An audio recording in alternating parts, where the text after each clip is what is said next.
Hey everyone, thank you all for joining us here. Welcome to the fourth show of the Gray Stage live stream. And I have Sophia here with me. Hey Sophia. Hey, everybody. Greetings, and we I got hope an. everyone is doing great. I'm sorry. That's okay. It's all good. We're live here. So I know we got another person on the line too. If you'd like to jump in there, please feel free at any time. We're going to. Pansy here. Hey Pansy, how are you? Oh, I'm making it. Oh, you made it. Good. I'm making Glad to it. hear that. That's always a good thing on when we're on this side of the dirt. Unfortunately, Right on. tonight we're going to be talking about people that aren't. Well, I mean, depending on your Mhm. theory, I guess, unless you think they're dead, and unless you think that they're not dead, that they faked their own death, or that somebody faked their death. Yeah. So I know that's been a big theory too. That was one of the early theories. Really, was that they had faked their death. They're in Hollywood. They're living out their dream. They're in witness protection, like some Hillary Clinton. I know that's come back up again too. I'm starting to see that again.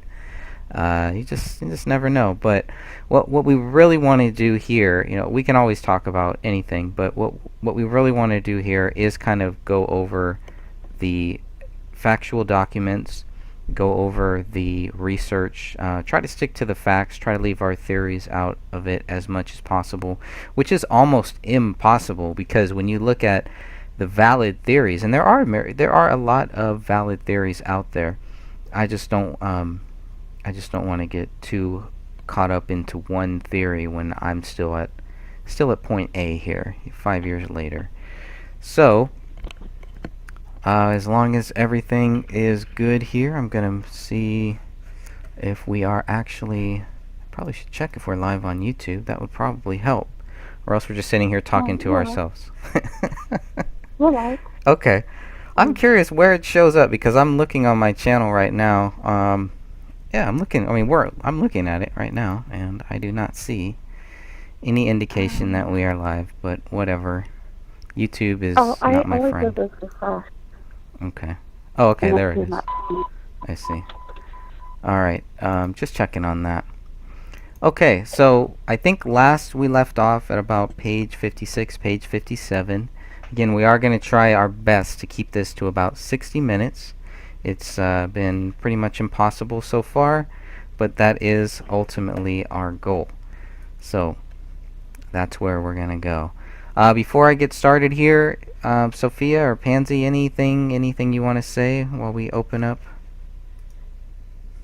Yes, I would like to ask everyone to read that post that we posted this evening about Arcticide.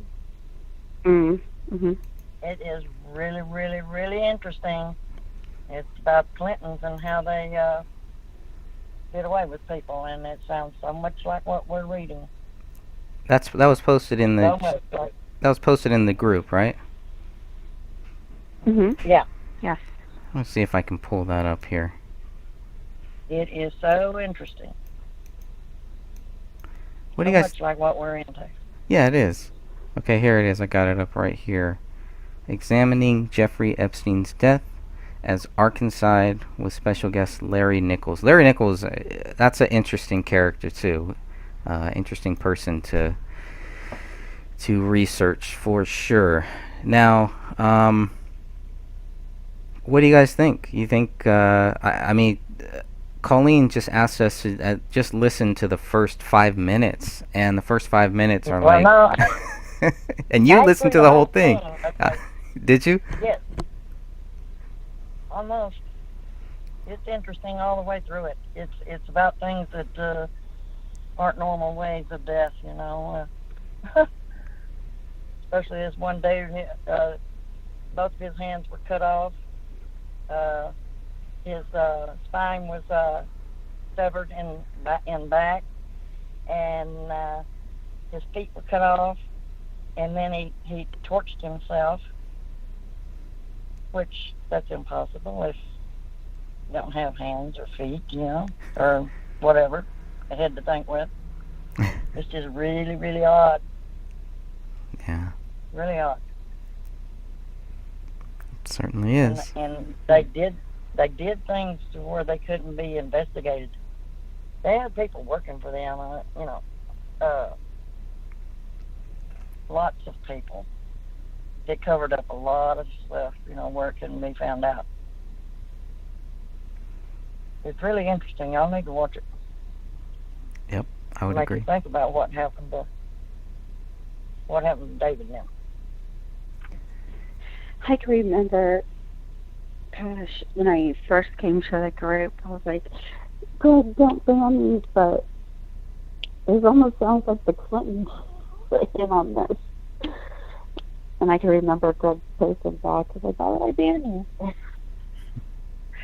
But, yeah, I mean, the Crowley murders, you have to ask yourself, did they have anything? But as far as I can tell from my research, I haven't come across anything that they would have had.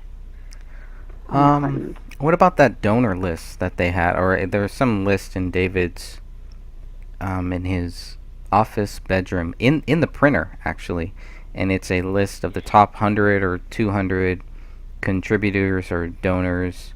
Never really got a clear answer exactly for what that donor list was for, but Now, the donor list is very interesting because there's quite a few people who are no longer living, either tragic car accidents or plane crashes or murder suicides. So that is a really interesting list. In that list? Mm-hmm. Oh my God. Yes. wow. In fact, there was another Minnesota couple, very, very wealthy. They are listed on that list. I believe it's the back page of the list. And there was just a quote-unquote murder-suicide. Was it back in June or May? Something like that. It was several months ago. And that's when I really started looking into the list, because something inside my head clicked and said, they're in Minnesota, I'm going to look at the list to see if they're on it. And lo and behold, they were. Yeah. Oh my goodness. And I do believe you can find that list. I pulled up an image here, but the image is not that good.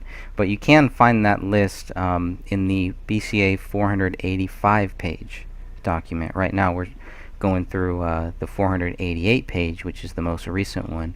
But in the 485 page document, or PDF of documents and all that, you can find every other page, because when they scanned this list, they only scanned one side of the page. They did not scan both sides, unfortunately, which it would have been nice if they would have scanned both sides. I'm sure they meant to and just didn't. It just didn't work out that way. But yeah, the contribution, I mean, these totals there's a lot of money. We're talking, I mean, the number one is almost $10 million, what it looks like. So Oh my goodness. yeah, and then kind of drops down to about 2.2, goes down more from that. But we're talking, I think it's the top 100 or the top 200. Oh, I'm not sure. Yeah. All right. So let's go ahead That's and interesting. yeah, that really is. And when you start thinking about this stuff and how it ties, or if it ties, of course we can, our minds can actually wander a bit, but there's nothing wrong with that, because we are just talking about this, trying to find out what happened, what is possible, what is plausible, and of course what really happened here. So, unless you have anything else, Pansy, on No, that? that's it. Okay. And Sophia? Mm-mm.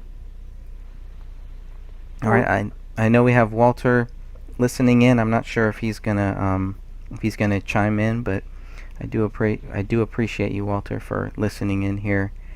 And hello there. hey, Walter, how are you, man? I'm doing fine, just learning and growing with this and looking at this investigation, as I found it most intriguing due to the availability of facts, and it seems like the ignorance of those who are running cases like this to follow them. Right. That's it. And then PIs that are hired later to fall into Yes. the same category. Kind of. They just no, it's fine. Nothing to see here. Yes, it's kind of interesting how this case gets buried the more they dig into it, so to speak. Right. That's true. Oh, that's always been an issue here with this case and so many other cases. But again, we'll keep marching on here.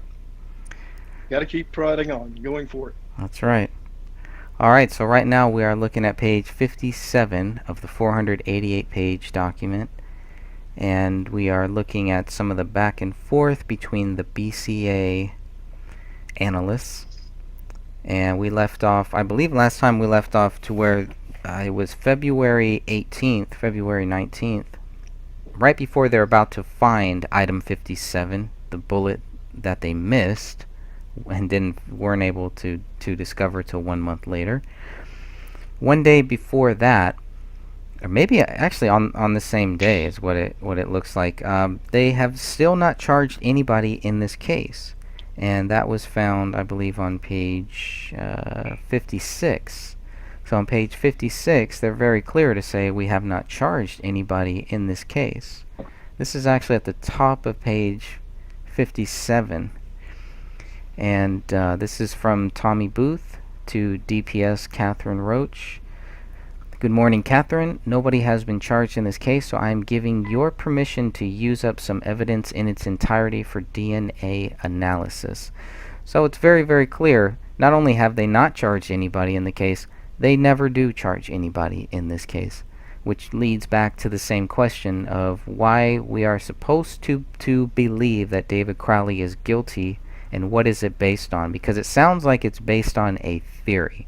And like we've been talking about here, nothing wrong with theories, nothing wrong with talking about theories, but theories don't necessarily make fact. Now, there is obviously one theory that will lead to the facts, and that is the theory of the truth. Whatever that is, and God knows what that is, whatever it is, that is what really happened. That's the only theory that I think that we should be kind of moving forward to, is whatever the truth is. And then at that point, it obviously is not theory, it is fact. Walter, anything here you want to say about this case, or else we're just going to we're just been wadding through some of these pages, and we're just going to, I'm going to read some stuff, we're going to look at these documents, and then we'll get people's comments on them. Okay, well, one thing that has intrigued me about this case is, one, the lack of interest to really get to what you're talking about, the theory of the truth, in which they have thrown out. What intrigues me is that a police department, Apple Valley in this case, came to a conclusion quickly, and I'm sure in that document there's a listing of what their conclusion was based on. And in all of the times that I have been listening in on this, I have seen no real evidence for them to come to any conclusion.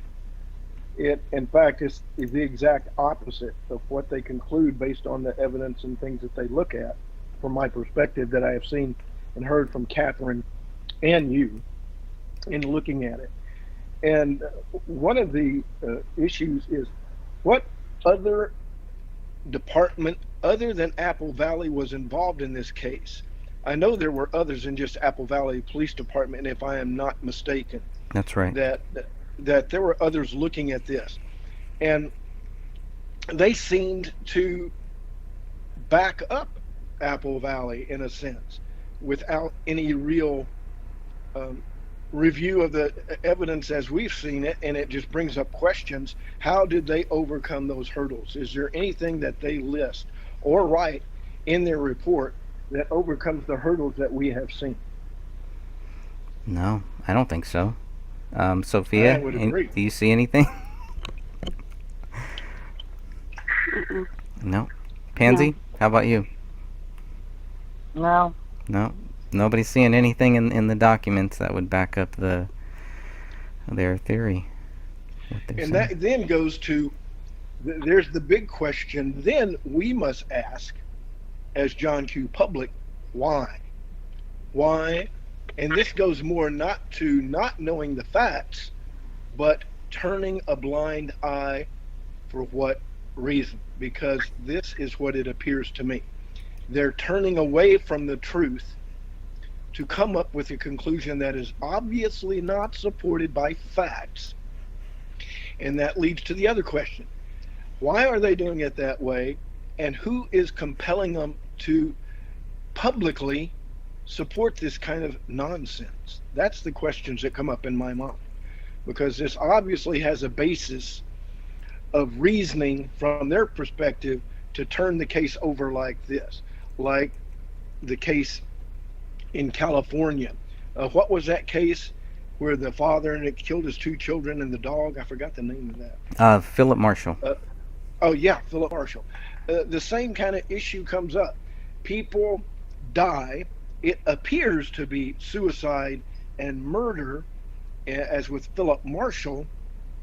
And then, however, there are some incongruent facts that don't fit the end conclusion, which this is seemingly something that's not just involved with Apple Valley, but maybe across the nation or across globally. So what we're touching here is something that might be more of not just a local issue, but a bigger issue based on David Crowley's involvement in his movie and what it was involved with and whom it was touching. Not comparing him to Epstein, but Epstein touched a lot of, let's just say, a big power base. And it did not surprise me that he ended up, he committed suicide in the most secure, the most regulated and secure prison there, or jail in New York. And he was first put on, a watch, keep him committing suicide. Then they took him off the watch, and then he commits suicide. And I haven't heard the details. They just said he was found unresponsive. So I'm assuming he hung himself, which is the general method that you can do in prison. That's the only way. But if you are subject to that, then you don't get anything which you can use to commit suicide. But conveniently for a lot of people who are involved with Epstein, that case now goes civil versus public, in which there would have been trial and talking of different, people who were involved with the young women. And this case with David, likewise, may have touched, and my point being, may have touched on areas and people in his movie that he was going forward with very well. And it touched in areas that maybe somebody did not want him to go. And as I remember looking at that particular aspect, the Gray State really touched to me on a worldwide consortium of people that might have been interested in ending the propagation of his film. Absolutely. I Absolutely. agree. Good.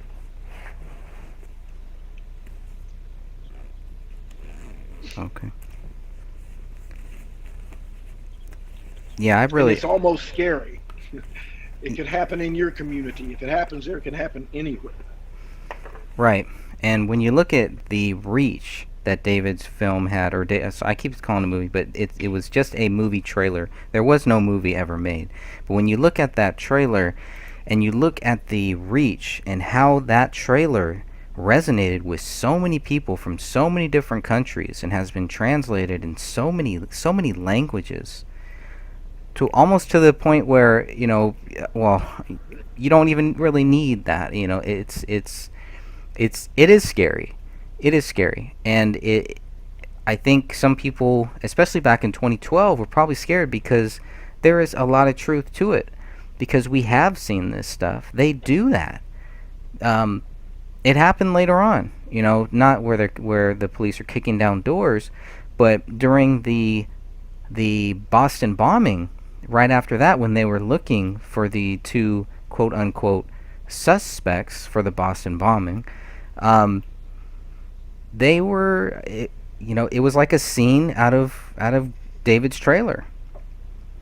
It really was, and so we are, you know, we're seeing a lot of what David was writing about, a lot of the stuff that he was touching on. Personally, you know, I'm seeing it in a different light now, and I'm still not a fan of the project. I'm not a fan of any of that, and definitely not a fan of anybody that he was working with. But I do see it differently now, and I do wonder what it would be like if he was still here fighting with us instead of 6 feet deep, or I guess not even 6 feet deep, because he's just ashes. That's all there is. So Well, somebody wanted him out of the way. I think so. And I think the evidence at the house illustrates there was some type of struggle. And definitely, you know, he wouldn't, I don't think he would kill his daughter. no. I just don't think so. I have no doubt in my mind he would not do that to his daughter or his wife. Excuse me. And that begs to say, who was using the daughter and the wife as a tool? It seems like somebody was trying to convince him to do something that he would not do. And since he would not do it, they killed him. My opinion. And they killed him because he would not acquiesce to a demand that he stop whatever he was doing that was leading him in the direction of making that movie. And I think that was the basis for this killing. There must be a motive for a killing, and there must be a purpose, unless it's a random crazy person who has just lost his mind, which happens at times. But this looks like a calculated removal. And what shocked me was the fact that they didn't kill just him. They killed his daughter and his wife. So they were trying to send a message out, and I don't think it was just to him. I think there was something, you know, people who do this in regards to something they're trying to prevent like to send a message. And it's clearly elevated that message in the way that the local police handled it, and everybody that has gotten involved. They fall in line with the same turning a blind eye to the facts. And that means to me, there's somebody bigger in the picture that is controlling the information, in my opinion. Mm-hmm. And that is more than likely telling them, this is why it was done, stay out of it, stick to the script, which is what everybody has done. There is a script, I think, and that's what they're sticking to. And that means that it's not the local police that maybe even want to do it this way, but they're compelled to. And that's what I say makes it scary. This goes higher up and is more broad-based than what we are seeing, obviously. Absolutely. I I believe don't it. know. I don't know if anybody concurs with me on that, but that's how it looks from my perspective. I believe it. Well, it's not only the officials, but those of us who have actually dug deeper and have requested information or actually made contact with people in regards to this case. I'm not talking about family and friends, people. I'm talking like the officials in regards to this case, Okay. making contact with them. We've had things happen in our personal lives because of that. That does Some suggest things- something. Yes. Yeah, some things I'm willing to talk about publicly, and other things I'm not willing to talk about publicly. I can understand. And it goes to support the fact, based on my observation, that there is a governing body somewhere in an official position that is monitoring this and keeping tabs on where information goes. And they want one thing, control of the data and the direction regarding David Crowley because they have a vested interest, and they may say it's national security even, which is always a common moniker to cover up ops and things that they don't want known. National security, that's a coverall. And that's what makes me suspicious about this case. And as I have told Greg earlier, this smells like something much bigger, and it's probably even a small piece of a bigger puzzle that we do not have access to see. But there's a reason, like I say, the reason is the motive for them to do this. Whatever that reason is they think that this life was sacrificed, and an innocent daughter and woman, and David Crowley being innocent, they sacrificed them on the altar of, we could just say, a cremation of care. Right. If I may add that in there. I think things like this kind of pass through California at times. Greg, you may know what I'm referring to in the Monterey thing.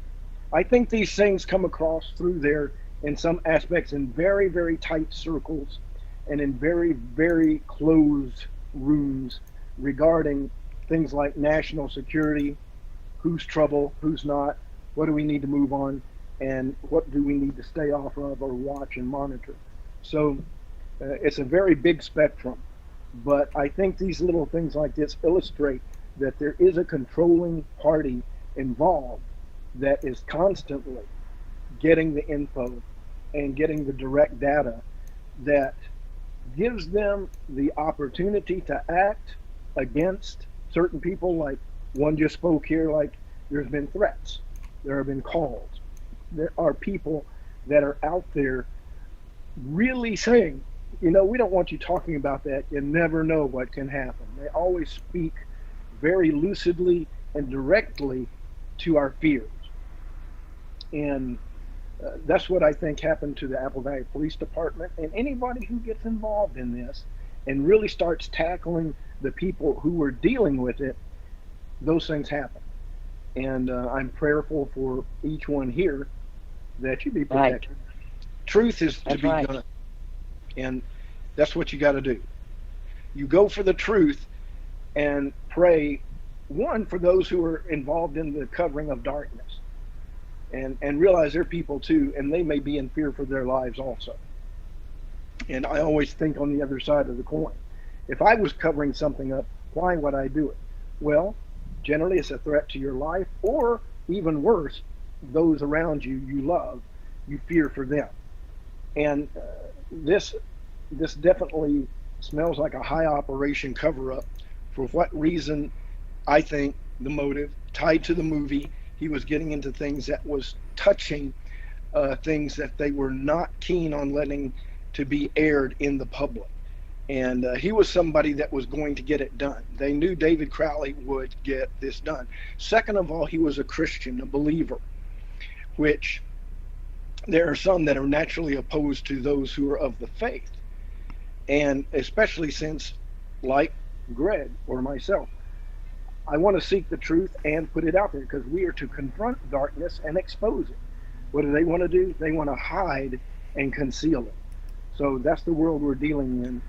And I realize that each time I get on this, that I know my life could be in the mix. That if they don't like what I do, or they want to stop the investigation or stop queries, they can make it look like this: murder, suicide, or their best way, make it look like an accident. There are books in the CIA and the NSA that strive to make things look like it's self-inflicted, accidental, or other persons involved, meaning anybody but the government or who's actually doing the deed, and make the trails look obvious, as they tried to do with David Crowley, and blame the dog for it. The dog did it. He tore up things. Oh, he did that. And it just smells to high heaven to me, and it really reeks of lies and contemptuous cover-up. And I still tie it to the movie, but there might have been more that David knew that was not revealed, or part of the movie even, that he did stumble on in making this movie. So I don't know what y'all think along those lines, but that's kind of what's been in the back of my mind concerning this case since it's been brought to my attention. And I've looked at some of the things that were encountered by those investigating, and how quickly, again, how quickly they closed this case and said murder suicide and move on. Right. I'm with And you it's on that hard, one. and it's hard not to look at who surrounded him, because that was a nest of vipers right there. Yep, that I saw. And there was a lot of, I think, avenues to cover up who really did this. And I think they were making use of it. I don't know what the actual persons or who was involved in what they're trying to cover up, other than the fact they did not want it known. And David was surrounded by people that were not exactly his friends. And one of them could be complicit in his murder, if not duly and totally involved in it. So that's other aspects involved, because one of the things that the government likes to do is infiltrate, investigate, and then make a decision. They may have had somebody in there with David looking at this and going, oh, we got to cut this right now. I don't know that, but I suspect it. Yeah, which is a very good assumption. I'm not sure. Is that the right word to use for that? Yep. I think so. Not pointing fingers. I'm just saying it's a pretty good guess. Yeah, and I'm not wanting to run with who it might be in there. It's kind of like the Kennedy assassination. They try to lead you everywhere but to the truth. And they follow, this seems, the same mantra. They put just 40,000 different directions it could be to cover up the way that it really is. That's right. And I just want to say hi to the people who have joined us on the YouTube live chat room. I want to say hi to Kath and to Mallory and to everybody else. Really appreciate you all helping us keeping this case going. And like I said, again, we got, listeners, people who are looking at this case globally. This is a global case. So I definitely thank everybody who has helped out, everybody who is here joining us now. And we also want to welcome Christy. Christy is also joining us. Christy, are you there? Yeah, I'm here. Hey, thanks. Can you hear me? Yep, can hear you good. Loud and clear. Okay, good. Good. So what's your view on all this? What are you thinking? Well, I believe that all of this is possible. One thing that I've really been looking into and wondering about that has perplexed me is because I've been into all of this. It's funny that Kennedy was mentioned, because that's one of the things that is something that I really study a lot, and I just keep uncovering more and more and more stuff. And what I wonder about is if he knew something. I mean, I know that he wasn't really dug in deep when he was in the military, but I believe that he would have had to have known something, or really been a threat on some huge level, because there are so many documentaries out there that you can find that are about these secret societies. I don't know if we should name any specific ones, but it really doesn't matter, because like I messaged you, Greg, and told you I was like looking into all of this stuff, and I've been researching, and what I have come to the conclusion to believe is that they're all connected. Absolutely. And there are people that are members of more than one of the societies. And that's, and this goes all the way back to Kennedy. I mean, I was just reading about someone last night that I had never heard of. A woman, oh, what was her name?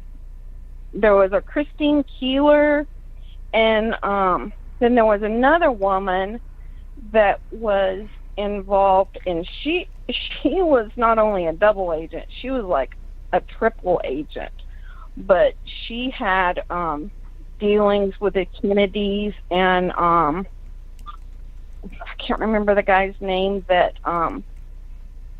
got all of the women for all of the politicians and stuff like that back then.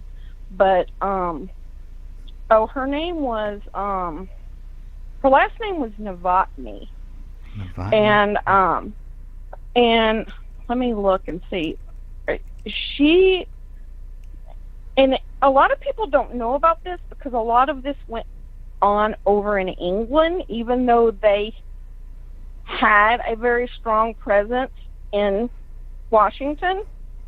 But bear with me. I'm trying to find her name so that I don't want to say anything inaccurate. Her name was Mariella Novotny, and she was married to a man named Horace Dibben. And she originally was from Czechoslovakia, and she was the queen of, I mean, I'm just going to say it, and I'm not meaning to be inappropriate, but she was the queen of, like, sex parties. And Stephen Ward, and all of this is out there because of the Freedom of Information Act. You can find all of this.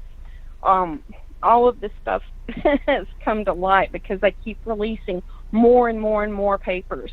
And Stephen Ward was the guy that worked, and he got Kennedy and all of the other guys women, and he dealt with this woman.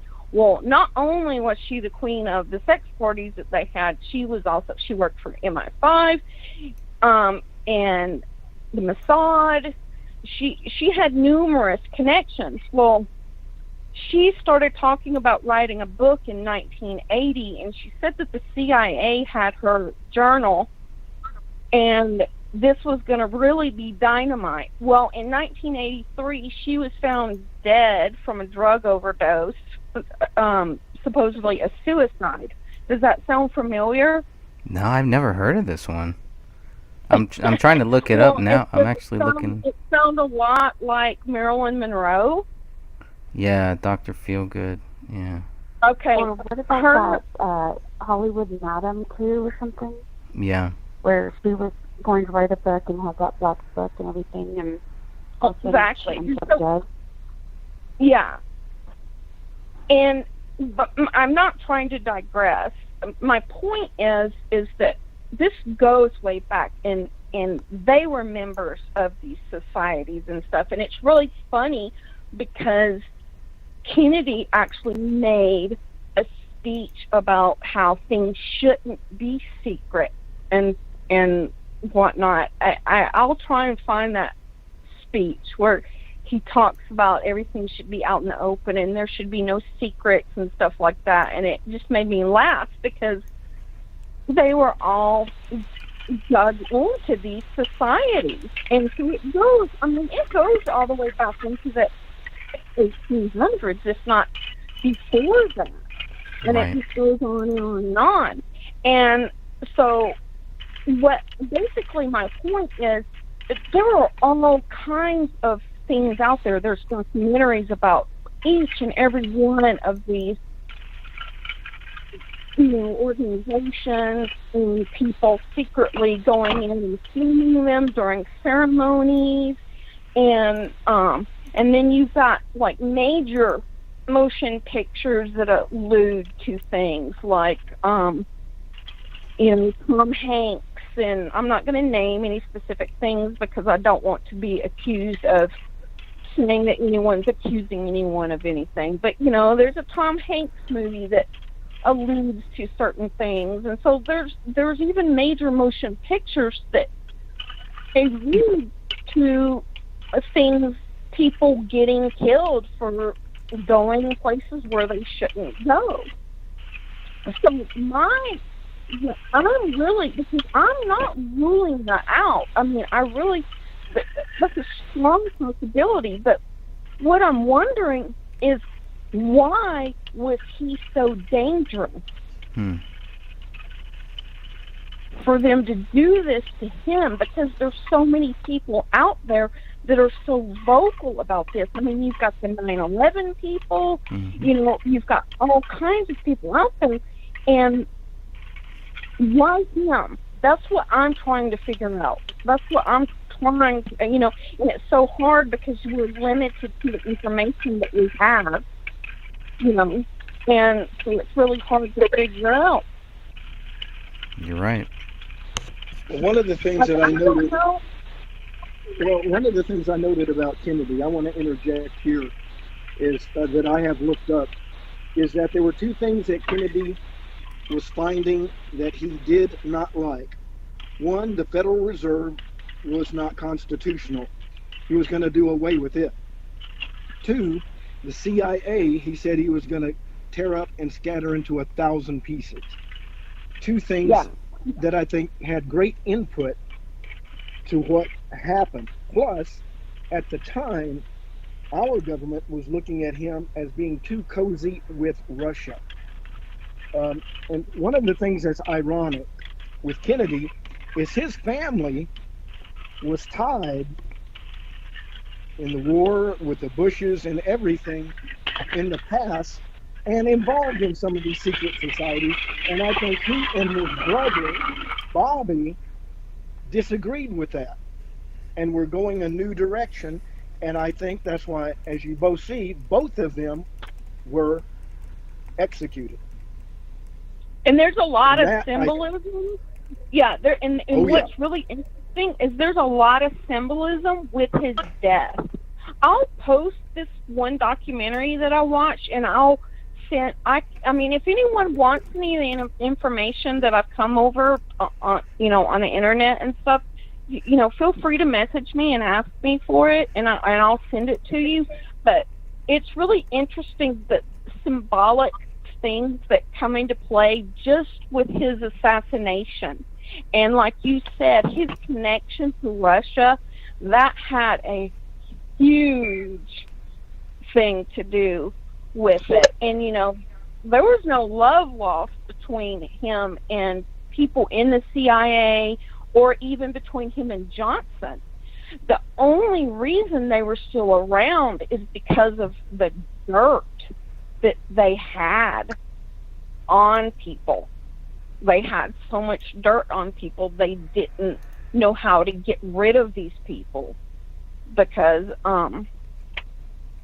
they would just keep gathering up all of this information, and they had so much information about the Kennedys and their extracurricular activities and stuff. Absolutely. They couldn't just say, okay, let's get them out of here. He couldn't do that.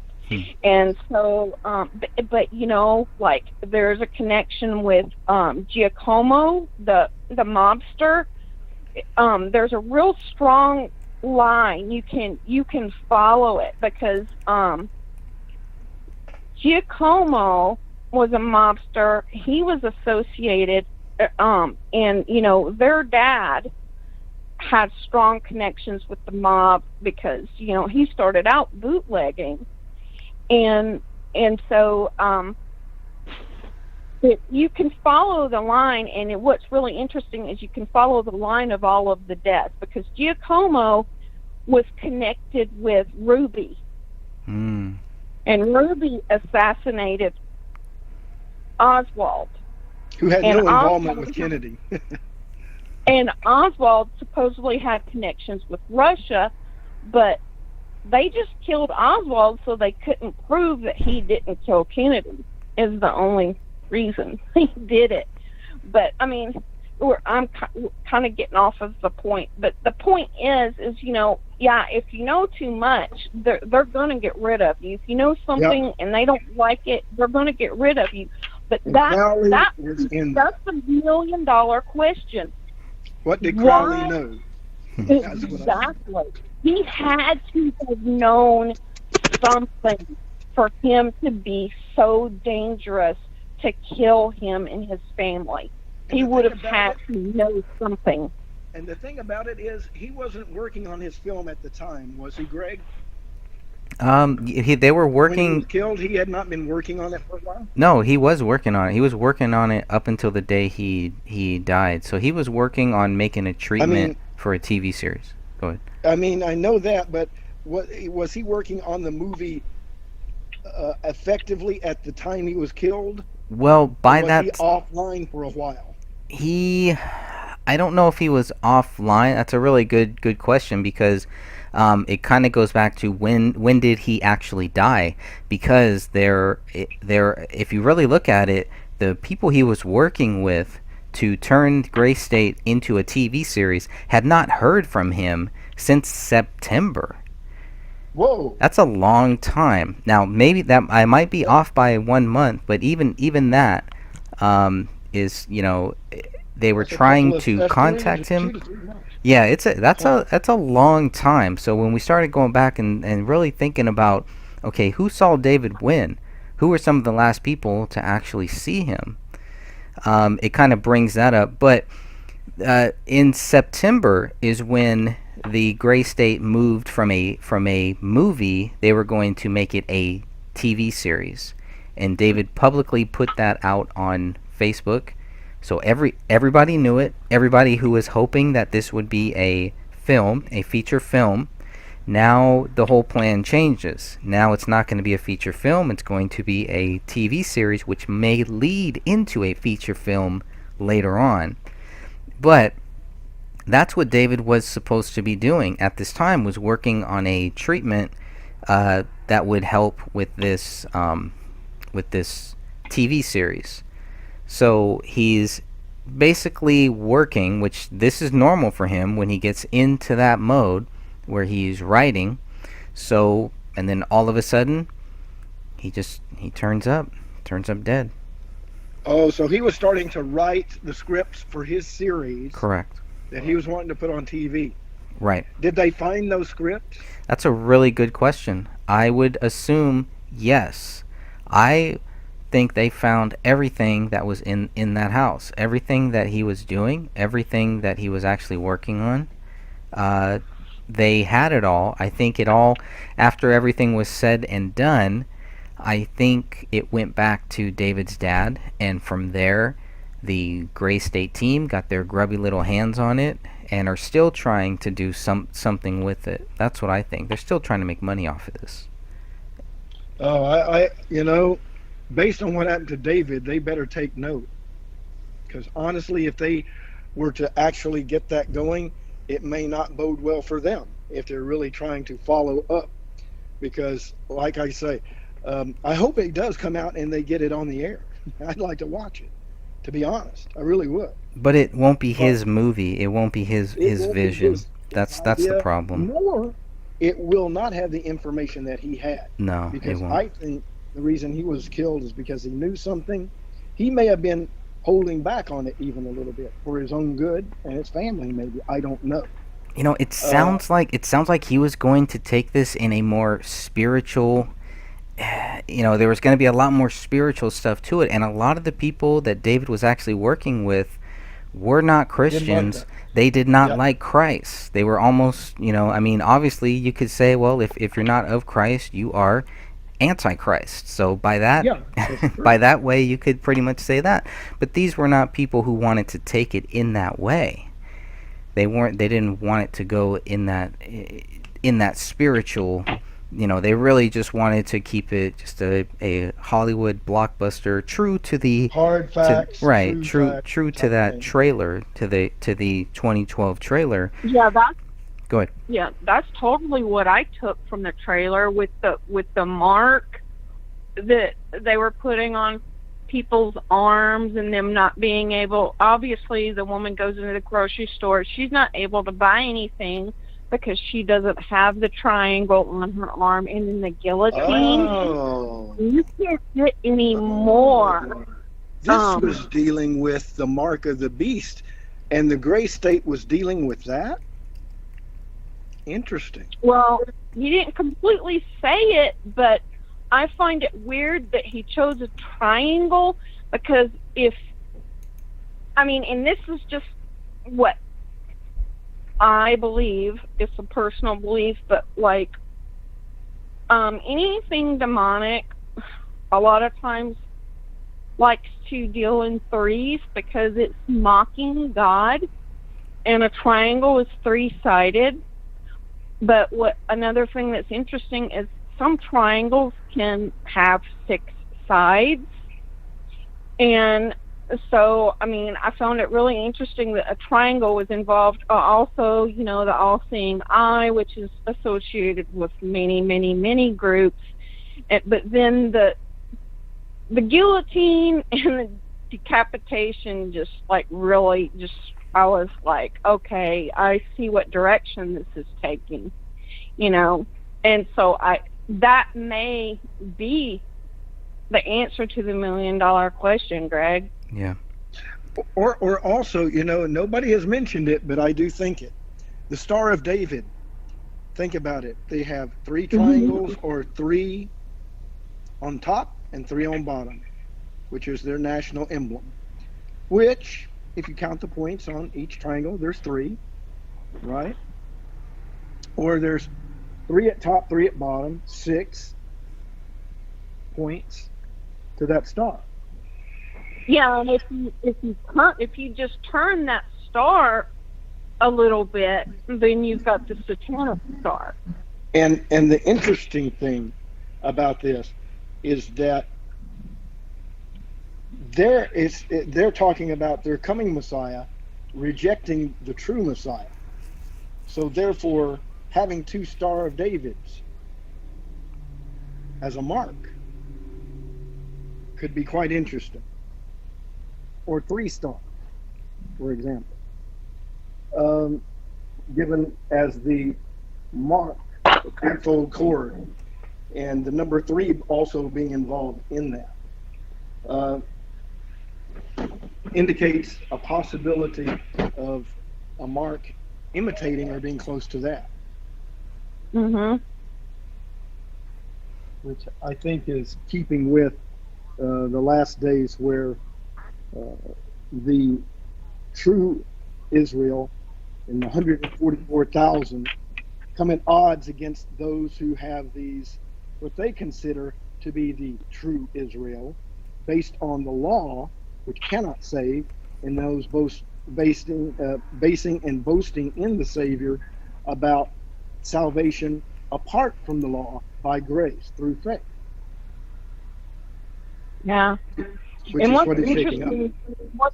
What's interesting is the fact that this case has taken an international interest. It's just a family in Apple Valley, Minnesota, and yet it's gone a small little town in international.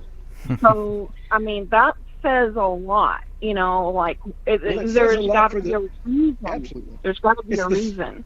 It's the Spirit of the Most High highlighting the darkness involved and going, this, like John the Baptist crying out to Herod saying, you're wrong. You shouldn't have your brother's wife. You're wrong. And the same thing to Apple Valley in there. This is wrong. And light is being put upon it. Exactly. Amen. Exactly. Amen. I don't think if there wasn't something to it, it wouldn't have spread the way that it has spread. But I think it's something that's very significant, and I think that's why it's grabbed a hold of so many people, because it has a major significance. I don't think that any of us really even know yet, but there's something extremely significant about it. And I think as it unravels, it'll be revealed to us more and more. I hope so. Yeah, I hope so. Because the way it's looking right now, this is buried deep. And Yeah. what else do you have on that document, Greg, that you were reading? What else? We Yeah. got a There's lot. like There's 488 488 pages. pages. You were reading the page though. That's I mean, right. you were reading the page there. I know. There's 488. Yes, there You are. were reading some specific that We've- you were trying to highlight. No, it's cool. I mean, we've managed to get through about 56, 57 pages so far. So, and we kind of skipped And you're through. trying to march through all 488. Well, That's yeah. gonna be fun. Well, and this is going to be a long series, right? But you know, these calls are obviously not just limited to that talk, but that's just kind of if the radio goes silent, because you know, Walter, you can't have radio silence. That's a big no-no. That's a fact. I remember that at Family Radio. We gave maybe a second. They gave long radio silence in there a couple of times. I Oh, remember yeah. the break, but they Yeah. tried to keep it tight. But I remember 1 or 2 seconds, and I thought, oh, that's horrible. Oh, That Craig was would. just- he hated that. Yeah, Craig would drill us on that. Like, yeah, like, what are you guys doing? It's like, you don't realize how Don't put it right complicated there. it is. It is. It really It is. Um, Definitely. so I know we got also Mallory. I think Mallory has joined us. I don't know if she's back on now here, but Mallory's going to be Hi. joining us. Hey, Mallory. How are you? I hear you. All right, we hear you. Welcome. And Well, thank you so contribute. much. We don't want to talk too much. We're trying to fill the void, but we like the others to screech and holler at us Absolutely. and start talking. Absolutely. Give us your views. Tell us what you think about this case. Let me ask you, Mallory, what brought you to this case here? Actually, I had been on some deep dive looking up like stuff and video where they were portraying him as guilty, and then in the recommended, there was like one of Catherine Michelle's videos, and that's where it all started. Nice. And I realized he's completely innocent, and this is like one of my favorite cases, Have like to study. Have you Yeah, watched go ahead, what? Have you watched Eric Nelson's documentary? Let me check. I don't know. Let me. You would know. You would definitely know if you did. Yeah, you would know. You would know. Watch that piece of crap. It is on YouTube. You can find it. It's on Netflix, but it is on YouTube. You can find it there too. So if you, it's definitely, I guess it's worth watching once. I've only watched it once myself, but Bring a bottle of wine. bring two. It'll help. Yeah. Yeah, too. Hey, just bring a bunch of Research Gallo this wine. case. Bring a case, right, Walter? Yeah, there you go. Get $2 Chuck. $2. Sit back with it. You might need the good stuff for this one. I don't know. $2 Chuck's gonna cut Yeah, it. we had some good stuff we bought at our nice little winery down on Palo Verde out there. Absolutely. Support your local winery. Oh yeah, we did that quite a few For- times. Yeah. Yeah, I've been going there Yeah, a 'cause- lot since I've been researching this case. So what does that tell Oh, you? you know that's a good place to sit out. What was the name of that one? Started with C. I forgot. The name. Yeah, yeah. Let's not let's not Let's not advertise. advertise. Let's not Oh, advertise yeah. that. I had it in my mind, but I thought I'm not gonna do it. That's okay. Sorry, What's the Mallory. name of this documentary? It's called A Gray Gray State. Mm-hmm. Oh, okay. But once you Yeah, have I don't know. researched this case, it is very, very hard to watch that documentary. You're right. That's so right. you're forewarned.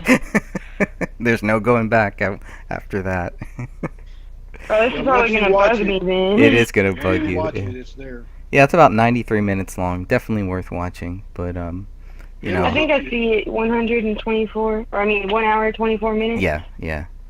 That sounds about right. And nobody will blame you if you break that up into like a week's worth You might have to. of watching Right. it. You know, just watch 5 minutes, stop, take a few hours, go back to it again. Yeah, walk away, come Walk back aw- the next day. That's right. Yeah, yeah. It is a lot to take They in. put though. it- It is. It's to me that's intense. To me, this case has affected me in a lot of ways. In thinking about our local police departments, it makes me Aw. wonder what they're all about sometimes. Yeah. You know, because all police departments are somewhat interconnected to some degree. Apple Valley could be Waco, Texas, where I live and exist. And the police out here are a lot more authoritarian, definitely. And people here respect the police, and we all should respect them. But we should also call out their errors and expect correction too. There's plenty of errors here.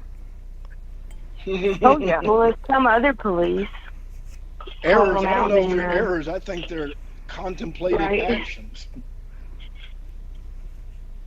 Definitely. Go ahead, Mallory. You were saying some other police? Go ahead. oh shoot, yeah, if some other police called them out, I don't know what they would. Since we're all just like the regular people, they don't have. I mean, they have power to just reject what we're saying, but like, I don't know. I wish that they were like better policemen in the system, or that other policemen just took their power from them and investigated for themselves. Like, Well, I guess that's it irks the me. yeah, that's the difference between the county sheriff that they have there, and then the Apple Valley. It's kind of a I've always kind of hoped that the sheriff's office, the Dakota County Sheriff's Office, I always thought that they might be more of a big help if we can give them something. And it's kind of like, nobody is going to move, nobody's going to budge unless we can give them something. And Catherine tried. That doesn't mean that we should Oh, she stop tried trying. hard. Yeah, she really did. She really did. And we got to keep on trying, because we could lose every battle here, but we can win this war, and we can get this case reopened. I have no doubt at all. It's just a matter of time. One Yeah, 'cause thing there's- that oh, go ahead. Go ahead. Oh, I was just gonna say, because this one little bitty group of police officers is telling us all in like the country that we're wrong and they're right. We can totally take them down and win this. You're right. Well, What were you saying now? One thing that I found really interesting when I started thinking that this runs a lot deeper is because of the results that the private investigator gave. Because it was so Comical. it was Comical. copied down What did he just come up with? what was in the police report. I mean, he just basically regurgitated what the Apple Valley Police Department had said. Yeah. Oh, they gave him the And- script.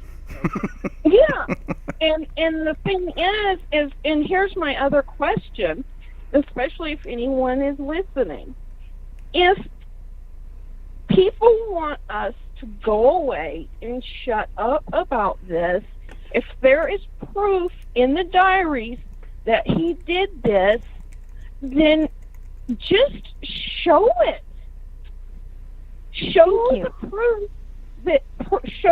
proof that he did it. We are reasonable, intelligent people. We aren't crazy kooks. We are rational. We're intelligent.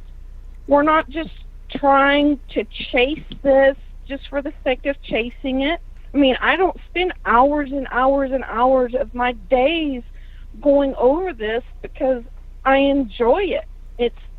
It's horrible. So if there is proof in those diaries they did it, then just show it and we'll shut up and we'll go away. Amen. I think if they would have had that, they would have done it. And the only way that'll come out that way and they show it is because they concocted it and wrote it themselves. There They you were go. they were Thank you. looking. They were looking for everything. So if there was something like that, they would have found it and they would have used it. For sure. Absolutely. Thank you. Thank you. And I think if they do come It's up with something unfortunate. later, don't believe it. Yeah, right. But they wanted to cover up, and they just wanted to go with what they had and not. And just in the case right there, we're not happy with that though. I'm sure they didn't Another- expect this backlash at all, but that's why they're holding the fort. There's a lot of people probing them, and they don't like that. And there's, like I said, there's somebody holding them accountable to stay, on script. But Oh yeah. this is a big deal. And this is going, like I say, larger than just Apple Valley. Something that David Crowley had or knew, or he was getting close to and was about to find out. And they just said no. And then they told everybody, shut up, call it a murder-suicide, let's make it look like that, and let's leave it alone and let them talk. And the other As interesting much as thing I hate is to think like that. all of a sudden, the private investigator that was hired to look into this case, $7,000 was spent for him to tell information that we already have. Now he has a television show coming out. Wow. Wow, that's interesting. Oh, Well, so that's a new TV show. That's not a old. Yeah. Oh, I thought it was a new. I thought it was an old. like- No, this is new. Ah, I I didn't think know he's that. going to replace Kennan. Yeah, it wow. seems like everybody So- knows about Kenan except me. Hollywood, Hollywood. Wow. Like how Crowley was going to get a TV show, but then conveniently died. There you go. Funny. Yeah, but he didn't follow a script. If you follow a Right. script, you get a TV show. You guys are on point. That's so on Yeah, point. the rewritten script. Wow, Yeah, that's right on point there. Interesting. because Hollywood is run not by ethical people. We could say that. I mean, No, even he's, especially when you've got people holding their hands up in a triangle shape when they Oh, yeah. entertain. You have to be a Or- moron. Or putting out the all-seeing eye 666 over their eye. Yeah. well, I mean, David. Kind of understood what that means, and I think that ties back to where it is in California, and the Monte Rio, the river of money, and Mhm. that shows their power and their constituency, and it's worldwide, because everybody worldwide goes to California, everybody. Mhm. And it's interesting to me that one little town that has 1,900 people, and I went through that town, and it looks like a town of impeccable cleanliness, almost perfection. And it scared me to walk through a town. I've never seen a town quite like it. And then, of course, the Bohemian Club and the grove there that the ancient Indians used to say, don't go there, evil lurks there. And then that's where their club meets and hangs out for 3 weeks. I go, if you're hanging out in the midst of the woods that the ancients said is an evil place, what's coming out of there? Evil. Mhm. It's Yeah. a who's who of Yeah, the elite. You've got it. Not only that, but of world powers and politicians and all of the businesses and everybody who's anybody. And you don't get in unless you're invited, and you can be invited as a guest or invited as a member. And I think Greg said the dues are $100,000 a year, and you got hundreds of members probably. So their budget is quite, good. So they can accomplish things. And the thing about it, what's interesting, that means it's a worldwide consortium that is continuing to work at a goal to do what? So this has a purpose. And I think it and ties they're in to expanding. this David Crowley case. They're expanding too. Did you hear that? No, I They're haven't. they're cutting trees down so that they can expand. Oh boy, and- they're buying up. Oh boy. Yep. Greg, I think we someone- should go there at the end of their time when everybody's coming out and see what's going on. Yep, you're right. Instead of And just we when they're def- going So They're expecting us in. You're right. someone got their hands on a yearbook from it and a list of members. Yeah. There's a Keep 'em documentary. memorized. Wow. There's a documentary. I don't know how they got their hands on it, but they did. Their lives are at And- stake grabbing that thing. But that's my point. That's my whole point. That's what I'm saying. So this person goes and makes a documentary and shows that they have a yearbook and they have a list of people, and they start naming off names that are on the list. They're not dead. David Crowley and his family is dead. So what did he know? Hmm. He might have run across something that they were planning that was an intricate part of a worldwide effort, because he was dealing with that. And the thing about it, it was dealing with international governments and maybe how they work together instead of how they are apart. Because in the news media, it's Russia against the United States, Russia against China, and all of this. But I think behind the scenes, that is not really what is happening. And they decide, okay, we need to go to war to we need to trim our troops and get rid of some people. We got too many. What do y'all say we do? Can we start a conflict? And that's kind of how I think it goes. They sit there and talk it out.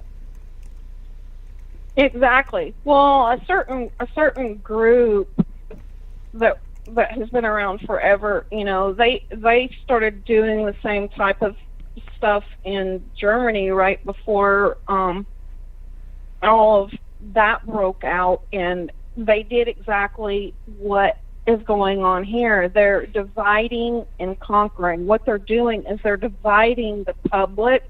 Yep. You know, and when you divide the public can't be united to fight against anything. And it's kind of like a you know, sleight of hand. It's like, okay, we're going to make them fight against each other, and then we're going to move in. And that's when all Right. of the stuff that Crowley was talking about, that's when all of that stuff will come into play. It's going to get so out of hand. People are going to get so riled up and agitated because they don't realize that they're pawns in this. Yep. And it's going to get so out of hand that they are able to declare martial law. Yeah, they don't want the people unified, and maybe through grace, you know, the grace state, it would have started waking people up to an area that they did not want. Exactly. That type of unity Exactly. would make it dangerous, and it could spread, just like the Trump phenomenon. Right. Exactly. Well, the key actor in Gray State, Yeah. he went on numerous interviews with David saying that he helped David write, you know, part of the script and everything, and a lot of these ideas came from him. And you'll see in the trailer that the executioner is wearing like this Masonic apron. Well, guess who became a member of the Masons after David's death? Oh, wow. Danny Mason.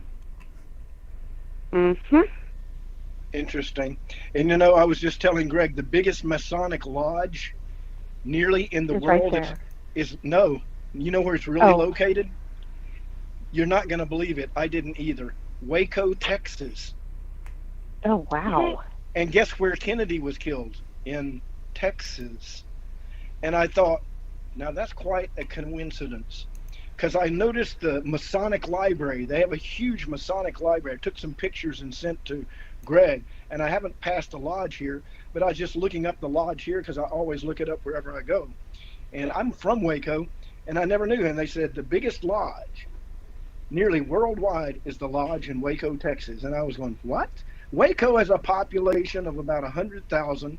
Central Texas is not the who's who in the world, and it's a quiet little backwood country town. Very nice, but if you come to Waco, you'll notice it's not great, it's not big, it's not flamboyant, it's just a quiet little place.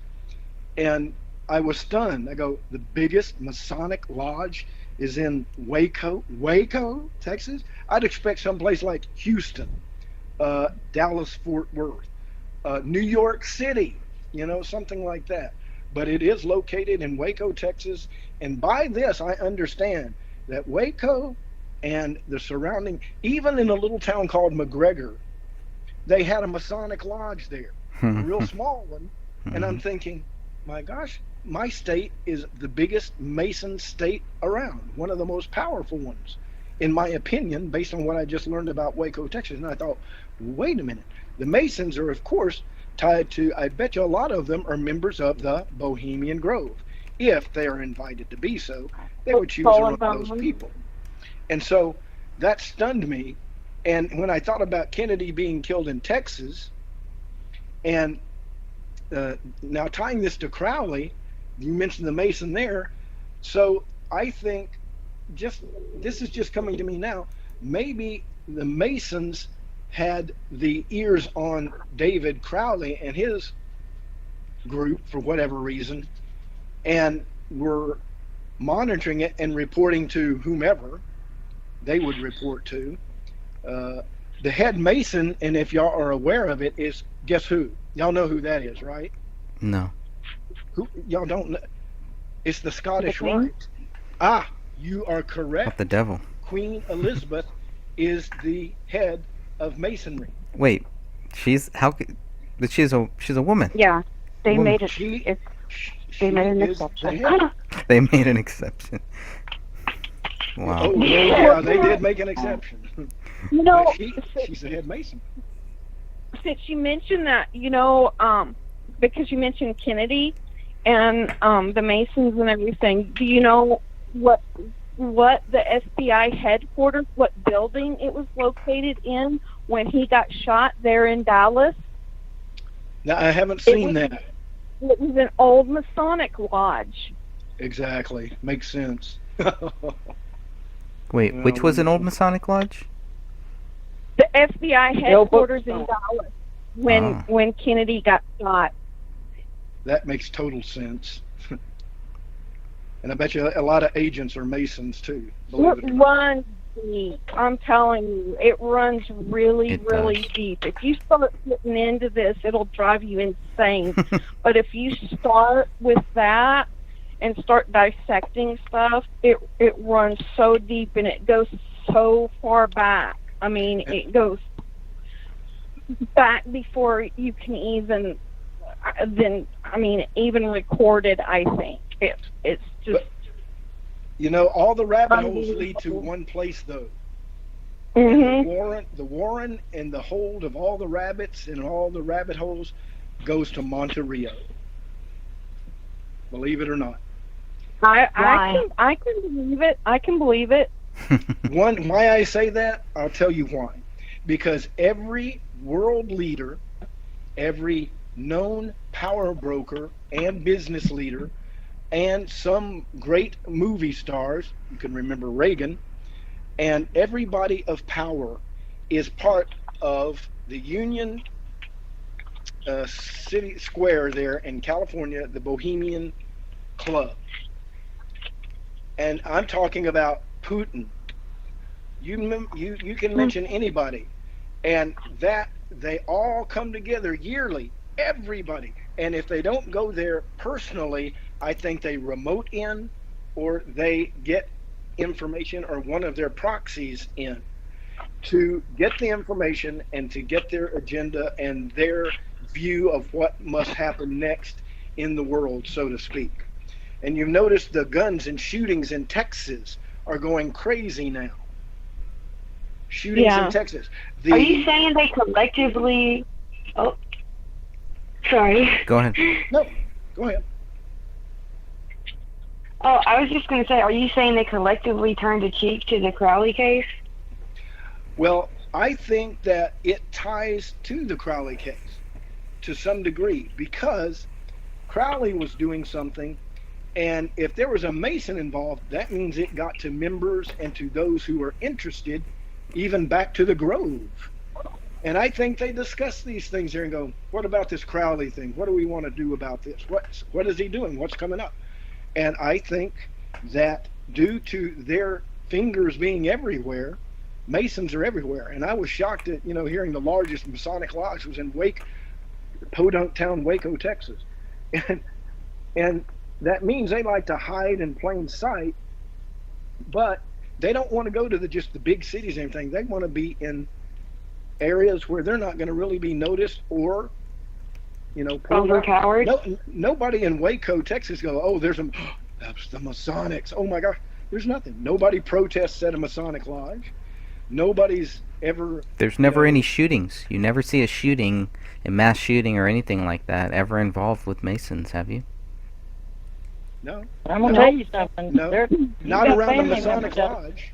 Go ahead, Pansy. You've got family members out there that's probably members of it too. Because You're I've right. got them, and I don't. Oh yeah, absolutely. You're right. I'm afraid my brother might be a part of that because he was a successful businessman, and he's in Dallas now, and he just has the attitude. You know, each person who's a Mason is generally successful business-wise. And have you ever met the businessman that's just super confident and always seems to be right and Yes. always goes well? Yes. That's I what think my we brother worked with is. one of those guys. Yes. Yeah. Yep. It's- My family Yeah. member happens to be a minister. Yeah, there are ministers, and Everybody. once Yeah. they get past that 33rd degree, there's a Right on. knowledge there that they have. But there's so many Masons that have never even heard of that, and they've been in it for a long time, and you ask them about the 33rd degree, and they're like, I have no idea, never heard of that. It's never... Well, they would be told to be You do that have to too. work. Go ahead. You have to work your way up there. Well, and You that's have- when they find. That's when they find out when they do like the cornerstone ceremonies. They're supposedly worshiping God, but there's a reason why they have like the star Sirius that goes back to Egyptian times when the Egyptians worshipped Sirius, and there is a strong they haven't been able to actually prove it, but they believe because of all of the corn and everything Hmm. that it's actually Baal, Yep. which was in the Bible, and Baal is demonic, and a lot They did of sacrifice to him too. and Yep. and he was like the god of corn, and and Baal is actually in the Bible, and the thing is they don't find out until they get way up there what that is, and then that's when you start looking at the stars, which look so similar to pentagrams and things like that, and all of the symbolism, and why certain Mason lodges have to face certain directions and things like that, and why is the Washington Monument where it is. I mean, it's all connected. The Washington Monument is where it is because it's in line with Sirius. And it goes to the east, and they'll always say they're going east. Exactly. Mm. Exactly. The And Eastern that's how Star. the lodges says. Yeah, and the thing about it is that's if they're wanting to clue somebody in, an officer, that they're a Mason, they'll say, all right, I notice you're going 45 and a 32. What's wrong? Well, I was just heading east, officer. That would be a little clue to that officer. I'm a Mason, and I'm doing some business. And if that officer's a Mason, he'll go, okay, I'll give you a warning. They won't give them a ticket and won't write them up. They So also do you put them on. Do you think that possibly someone was bribed to do this, and it wasn't actually because the thing is this it doesn't. What's weird to me is it's not clean. It's Yeah. shoddy. It's a horribly shoddy job for Right. it to be someone taking someone out. It wasn't So- professional, in other words. Yeah, I got your So, point. so did they bribe someone to do this, or were there multiple motives involved in this? Were there numerous motives? That's what I'm wondering. If there's more than one thing in play, that's what I keep going to. I keep thinking that there's no way it's just one thing. There's multiple things in play because I can't rule out so much stuff. Plus the fact that he killed, that his wife and his daughter were killed. When you're trying to take somebody out that's doing stuff that you don't like, you get rid of them. Yeah, they just But- disappear like Jimmy Hoffa did. Right. And Right. but then the wife must have known something. But then the little girl being, that That's sickened messed me. up. A Right. child being killed means they were trying to, you know, impress upon him the seriousness, I think. And I'm sure that tore him up, and I'm sure it angered him and made him want to just tear them up. And then his wife, I think she knew something based on David probably sharing with her his purview and work that he was doing. And so they just got rid of them all. Or And Or just to make him Kamal- suffer, I think they killed the daughter. if they had left Kamel alive or Rania alive, then they would have owned the rights to the Grave State franchise. That's true. That's right. They would The have Did you level go of to- hate directed at Who's that? Camille. What? Who's that? You're new. Who's speaking? Wait, This I'm is confused. Sophia. Oh, I've hi. been on this call. Hi. The level of hate directed at Camille was just outrageous. And it was overkill in regards to her. And then when you look at the scene is just, you just get this feel of pure evil from it. Chaos, overstaging. There had to have been more than one person doing this. Oh, for sure. For sure. I've You know, always I've been doing research I on. think they were made to watch things happen. I think that definitely there was some form of torture involved. Oh, definitely. I would agree, and it was directed at David. And the reason I think his wife was so horribly hit and his child killed was they were making him suffer for what they saw Yeah. as an egregious Right. affront to them. Right. Yeah. Yep. They And they punished wanted him. him to break. They wanted to destroy him emotionally, mentally, and then finally physically. Well, why they destroyed his right hand or cut or whatever was to keep him so he didn't need to be writing anymore, and he wasn't going to be writing anymore. And that was I think that was also a testimony or a warning to people. And maybe the police understood it because I think that made an impression upon. I would sicken me and make me wonder immediately if I'm a police officer. I go, the right hand cut off. Oh, the right hand is considered the right way to do things, the good way. And he was a Christian, and to cut off the right hand means we have cut you off. We have destroyed your family in front of your face. Where is your God? Well, I want to Where be is- clear. No, I don't think there's any proof that the right hand was cut off. That's what now. Wasn't that? I want to be what clear was- about that.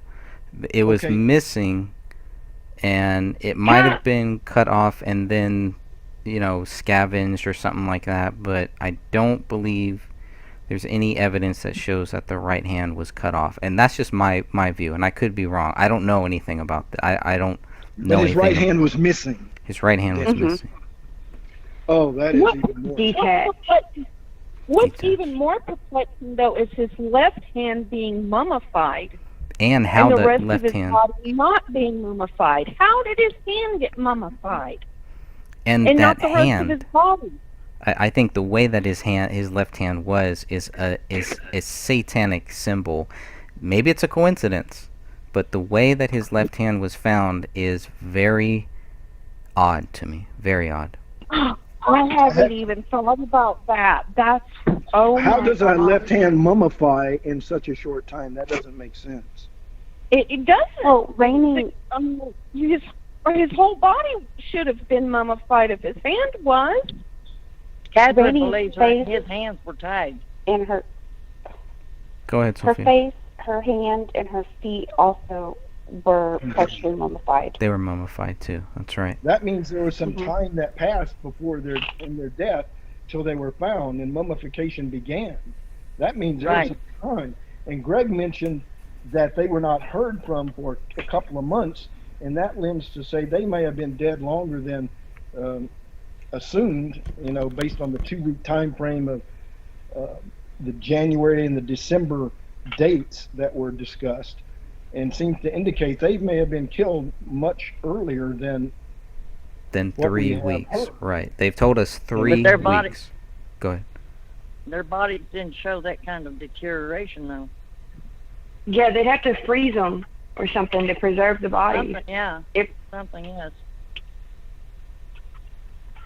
Yeah, the house wasn't cold enough. The thermostat wasn't set cold enough to preserve their bodies to that extent. I mean, they would be almost liquefied Right. to been around for a couple of months. They wouldn't have even been able to pick them up.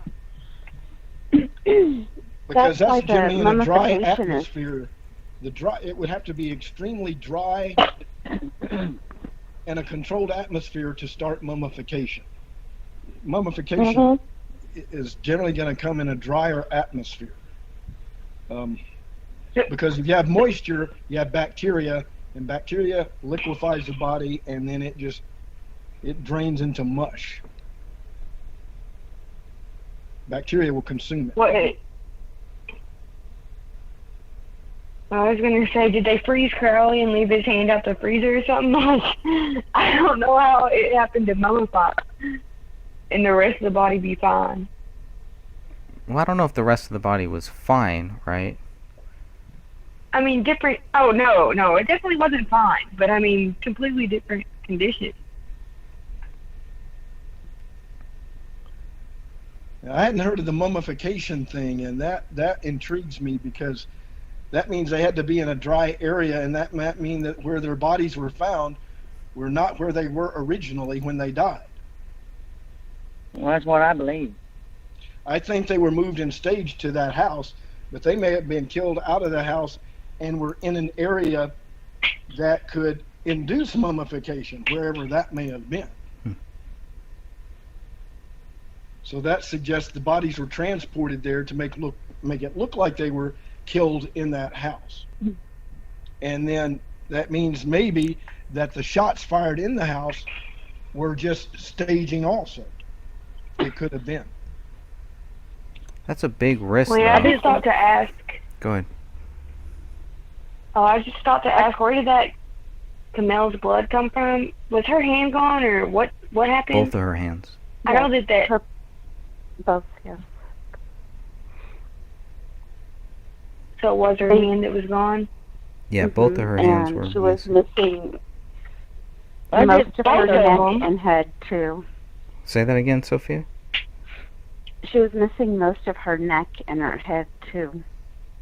Oh my gosh.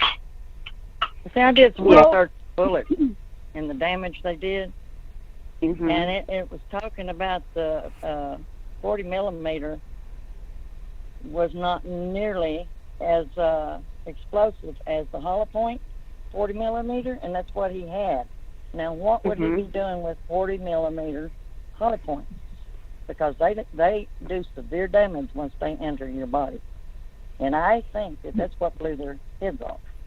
And if they're fractional bullets, meaning they they fracture and Fragmented. they'll explode and just blow Right, out. those will. And And they did find fragments. That's okay, true. then that means, oh wow, that means when you're shot, it will just blow out the neck or whatever they hit and Right. just drive out. Kennedy was hit with that type of bullet, and that's Yeah. what did him in. And oh wow, that's a sure death sentence if you get hit one of those in the head or neck. That's And right. Walter, there are 3 bullets with Camel's DNA on it. Oh my. 3 bullets So with that's her what I DNA. meant. Yes, that's what I meant about extreme hatred being pointed at her. Wow. But no bullets with David's blood on it. Correct. No blood or tissue. Interesting. And with This those suggests- type of bullets, there Yeah. would have been. Oh, absolutely. And the thing And the about it thing is, this is sounding stranger and stranger, the fact, I don't think they were killed in that house. The I don't either. mummification points to another place that was much drier and controlled before they went to the house. I'm beginning to think that they were staged in the house to look like it occurred in the house, and the missing hands and that suggests, oh, then they didn't bring the hands with them. They kept the hands. The dog ate them, they said. The dog did this. No. And I don't believe that, because that would have been evident, because he didn't leave that house. If he ate the hands, there'd be a DNA trail, literally, from feces of that. And I didn't hear of anything of that. So it suggests to me they were killed somewhere else and brought to the house. In my And they opinion. never talked. Well, they never talked about canine DNA whatsoever in the DNA results. They don't say anything about animal DNA. They just talk about other unknown persons. Right. But Yeah. And Why? the back door being ajar. Why backsliding. blame the dog for so much, but not do any tests to prove it? Yeah. Right.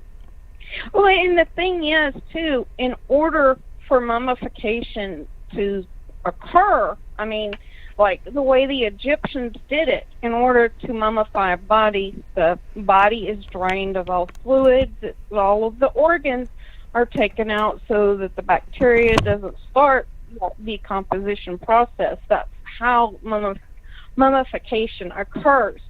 So my question is, I know we haven't seen all the pictures, and there probably is more blood in the pictures than we realize, but my question is there enough blood present there for mummification to occur? well, I'll do you know one what, better. you get what I'm saying? Where's the decomp stains on the carpet? I I didn't believe see There's that either. some, one there's stain. some, like you can see where Ranny was and where she was Mhm. moved. Yeah. You can see her decomp stain where her body was, and then they moved her. So there is some decomp stains there, and like that's how you can tell she was moved, because she's got decomp fluids on the back pant leg, but in pictures she's laying on her stomach. And so it's like, no, that's not right, because the fluid goes, it settles. So that's how you can tell she was moved. Yeah. But the thing But when they is, flip that carpet up, you don't see it on the bottom of the carpet, is what I'm trying to say. And you would see it coming through. There's no blood coming through the carpet. There's no decomp fluid coming through the carpet. When they I don't think flipped it the up, bodies were on the part where the carpet's lifted up. I think that part of the carpet was like further over next to the Christmas tree, past where David's body was where they rolled that up. But I may be mistaken. Greg, what you know more about the pictures? No, that is right. No, that's right.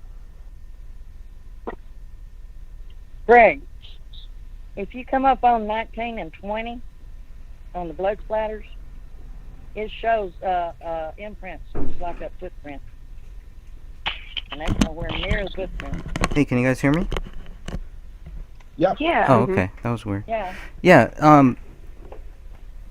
Yeah. Where the carpet was actually lifted up is is closest to the south wall, so that's closest to the front window. And when we saw, there are a couple photos that I think Mason Hendricks took, and they show that whole area where those three bodies were, they cut that not the carpet, they cut the wood floor, but we don't have a good photo of the carpet under where those bodies were. And I don't think that they took one, because somehow there was a bullet, item 53, that rolled out of that carpet 2 days later, when the cleaning crew was taking that carpet out. So And see, that's the Roll the problem, top. because there's speculation that there's blood going down the wall in the basement. So that's what I'm saying. The thing is we would have to know actually how much blood that was, because I mean, for three, I mean, I know Ronnie wasn't an adult, but for two adult bodies and a child's body, I mean, that's an awful lot of blood and fluid. You can't only say blood. You've got to talk about fluid as well. So that's a lot of blood and fluid. And so, is there enough around, via evidence, pictures, etc.? So there was a show basement that where they were have killed. mummified. Right. And we haven't received any pictures to show that. So maybe this transfer was from the basement to the room they were found in. Yeah, That makes sense? there are some basement photos that kind of look like what I thought was blood running down that basement wall. I don't know. I don't That know would make exactly. sense, the fact of how they were found with the staging, and that they were tortured, and I think that's something that's indicated. I agree with one saying they were maybe had some torture involved, and the best place would have been the basement where no noise outwardly would have been heard. Well, that's or any why. passersby. Yeah, and that's why I still am not convinced that they left that house. There's plenty of room. Now I'm convinced of it true. I think they went in there one time, and whoever got them kept them there. I'm getting more and more in line with that. Yeah, if you keep them in the basement. What bothers but- me that they didn't spend that much time on the basement. That No. they were like, well, right. it doesn't look like anything went on down here, so we don't need to mess with the basement. I mean, you still investigate, even if there's not anything. I mean, you still need to be thorough. I mean, I Do would the think. luminol test. Did they do a Yeah, luminol test exactly. down in the basement at all? They didn't do No. anything in the basement. They actually one of the quotes here is that they did not find anything of significance as far as forensic. Page 108, forensic science. Nothing of forensic science in Ranya's room, bathroom, and basement. So But it seems like they were moved in there, with limbs missing and everything. That basement might have been where they were killed, and then brought up. 'Cause that Which would be sink is it? Which sink is it that looks like it has blood in it, Greg? that's the master bedroom sink. somebody They washing didn't off the touch blood. that, did they? I think if it was blood, I think they would have noted it. So I'm gonna kind of go with them that it wasn't blood, but Okay. I don't know. Some people assume that it might be hair dye because there was hair dye box in the trash, okay. or That makes it could have been cleaning out the bong, but none of them had pot in their system, so I don't know. That's the weird thing too, because the weed is clearly out there, and yet when the tests come back, so it's like they had it, they were about to smoke it, but they hadn't smoked it yet. So that's kind of weird too. And who's to say Well- that it was their weed, though? Maybe it was Right? whoever Maybe it was was planted perpetrating there. that was there and just left the weed. Well, in the kitchen, looks like someone was doing the dishes. I mean, it looks like they had eaten and someone was in the process of doing the dishes because the dishwasher is open. There's a Right. dirty pan on the stove. There's stuff left on the counter. So it looks like someone was caught in the middle of cleaning up from a meal. And yet, I don't think they didn't find any food in their stomachs. So that's weird to me, too. Yep. And Greg, didn't they find blood droplets on the dishwasher? Yes, there's like The one or two. door? Yeah, there's one drop they found on the dishwasher drawer, and then one on the floor next to it. Those are the So ones it's- that they counted. There could have been more. The item 21 and 22. Was that droplets or was that splatter? Meaning from an Well, impact, like a bullet, or was you it would just have to drops? look at the. I guess you'd have to look at these drops, and people on YouTube right now can actually see that, and you can kind of see there are 1, 2, 3 drops. So there are more drops than what they tested, but to me, they just look like, like drops, like just Somebody, blood drop. I don't know. I like really somebody don't. was standing there. Yeah, and Standing like it drops fell. versus a bullet impact, which would correct. leave an oblong. And okay, Correct. All right. But I mean, we could be wrong. Yeah. So those looking at the photos, feel free to let us know. Yeah, and this is BCA 4881. So if anybody wants to look at that. Hey, Greg, the blood spatter that doesn't look like high velocity blood spatter, Mm-hmm. how close is that to the floor? In which area are we talking about? Give me an area. Well, I know the living room has one because the wall is green, and there's some on the kitchen wall, or it's like the yellow colored wall, and the blood spatter doesn't look high velocity at all. Right, correct. I totally agree with you on that. I don't see anything that's high. Medium, Is it low, close? yeah. Mhm. I agree with the medium and the low. I don't see any high at all. No, there's nobody standing Is it when close? they were shot. Is it close what? Is it close down to the floor? I think a lot of it is. I really do. I think a lot of whatever happened, people were on the floor and they were shot. They were killed. That's just, I mean, again, it's not to say that that's right, that that's what really happened or anything, but Yeah, we're just trying to figure it out. yeah, because again, I'm learning about all of this stuff that I have no business even looking into, but I want to know the answer, and I don't care if I'm wrong 200 times, just as long as I finally get it right, and that's all I want to do is figure out what really happened here. So I'm glad to have so many good people here chatting about this and walking me through this. Get your man Kenneth Maines on the job, Greg. He did a real crack job on that breakdown. What's up, Ross? How you doing? What's up, man? How's it going, everybody? How's it going? Going good, man. Your laugh We're is listening for a contagious. couple of minutes here, so. Cool. Yeah, tell us, man. Speak on it. Let us know. Yeah, man.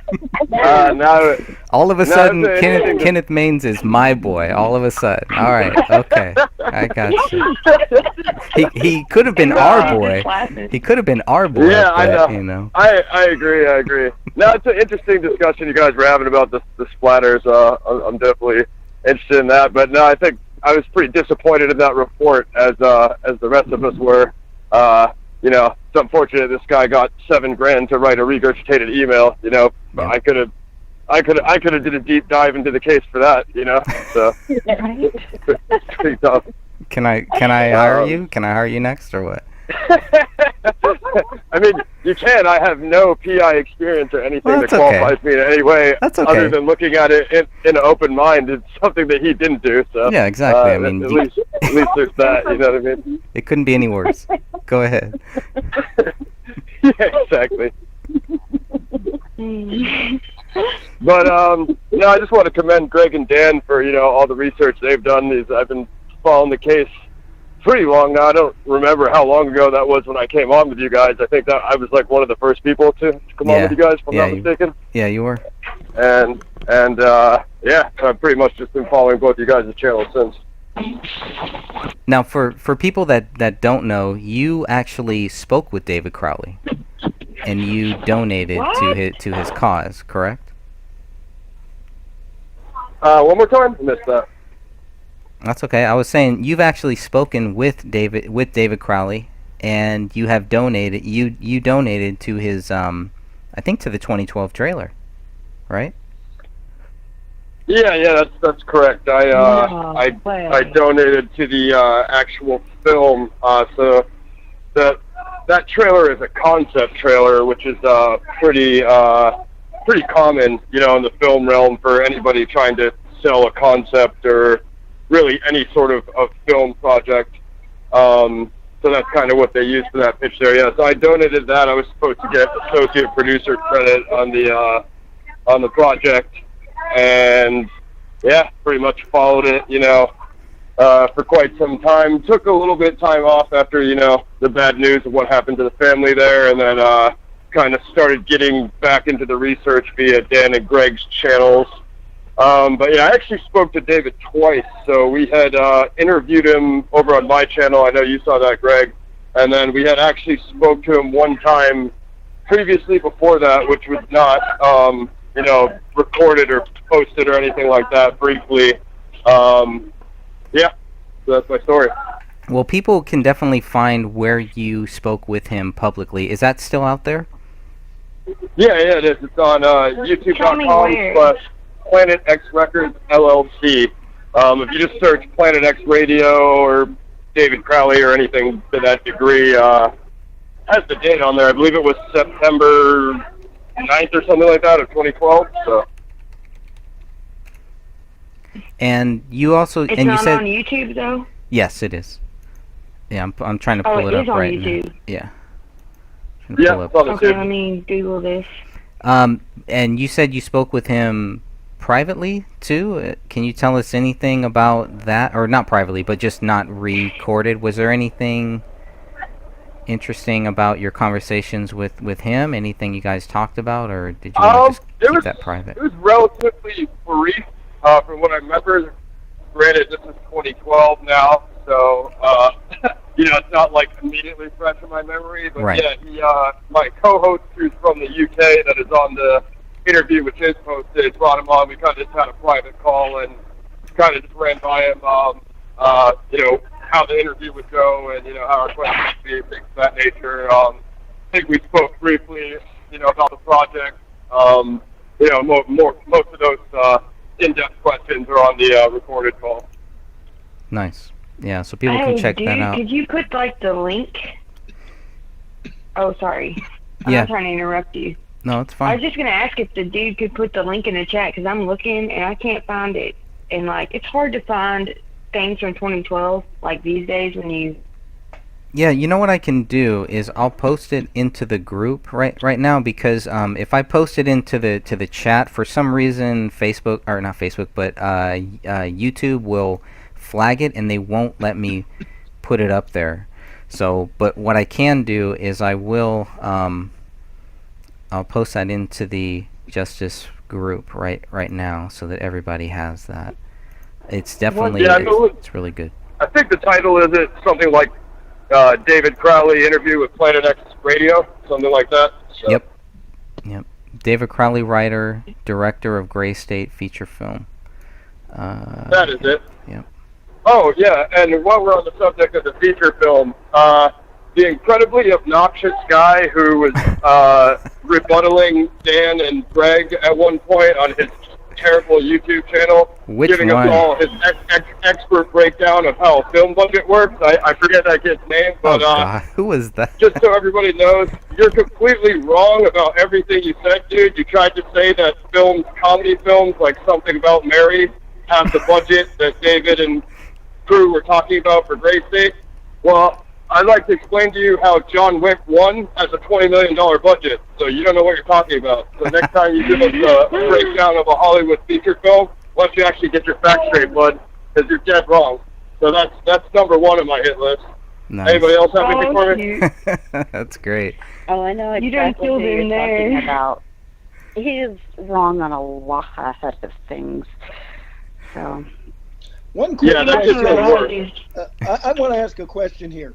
You know, they say David Crowley committed suicide. Since you've had contact with him, he didn't display any type of attitude or heart or mental state that would indicate he would commit suicide. Wouldn't that be true? Yes, and this is the strangest suicide I've ever seen in my life. Just saying. Like, it's crazy. Yeah. That's what I'm saying. And you knew him, or at least talked with him. And was your impression that he seemed to be in such a state? I don't think, based on what I mean, heard, that indicated anything like that. Yeah, I mean, this question's been asked to me before. I think we discussed this, Dan, when I came on, Greg, when I came on with you and Dan. Right. You know, Good. not anything that I had very minimal contact with him. You know, a few Right. emails, maybe some social media direct messages, but I didn't get any. Now, granted, this was 2.5 years before the incident. So I Right. didn't get any indication of that whatsoever. You know, when you listen to the interview, we talked about the feature film, a sequel. I think we may have brought up video games, graphic novels. My co-host proposed the idea to him of doing a live, I don't even know what you call a live performance of Gray State, some sort of Broadway. So we literally Oh, spoke wow. about like 4 or 5, mediums of this material. It would strike me very odd if someone was planning to go that in depth for a release, that you would cut it all short by ending your own life. And granted, I'm not best friends with him or anything, but it just seems like a makes lot sense. of planning, right? You know what I mean? It seems like you're Yeah. planning a whole. It would be like if George Lucas did that to himself in the middle of the Star Wars trilogy. You know, it Yeah. just wouldn't make any sense. Why would you go through all that planning? You know, so that's And he my had it take all on it. set up and going, and he was looking to fulfill this. So, yeah, doesn't make any sense. Okay, that's Yeah. what I wanted to hear. So it would seem, yeah, correct. Wow. Makes Plus, he total was sense. having a show come out too. So why would he just Right. kill his whole family? Correct. And he had written to a producer in the middle of December. You could feel, when you're reading the email, he was excited about this project, and he was trying to bring other people onto it. Yeah, he was. Correct, yeah. Oh, And you're And talking he Yeah, about even Jason mentioned Allen. the miniseries. Mm-hmm. Right, yeah. And people get confused about that as well. Again, going back to the concept trailer, you know, if anyone who knows anything about the filmmaking process, like especially in the modern era, it's very, very common for people to shoot concept trailers and what else? There's another word for it other than concept trailer, but if you go all over YouTube, you'll see all sorts of these things that people have made for indie projects. It's not really saying that you're going to make, it's kind of like a pilot or something like that. It's not necessarily saying you're going to make a feature film or a series. It's basically whatever the deal you land is what you get. And something as complicated and extensive as Gray State, it's very probable that it could have ended up being a series, because with that amount of material, the way to split it up would be incrementally and, 10 episodes over a season, right? As opposed to like 2 or 3, 3-4 hour movies. That's a ton of content. So it would actually make a lot of sense to break it down. And an example would be Quentin Tarantino's Inglourious Bastards.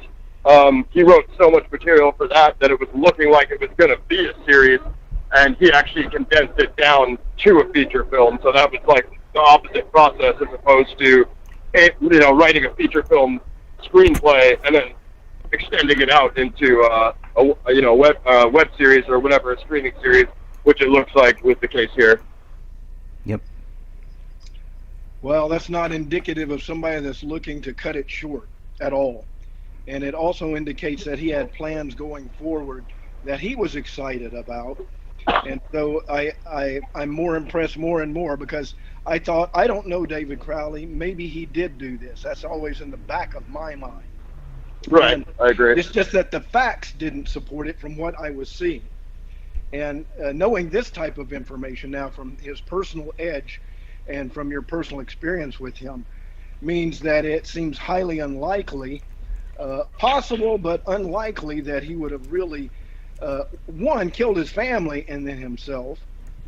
And it seems more and more that this was an outside, multi-person elimination of somebody and his family, from my perspective. Okay, thank you. Yeah, I would agree. The most interesting part of the discussion with my interview, in my opinion, was when we discussed the would-be sequel, part 2.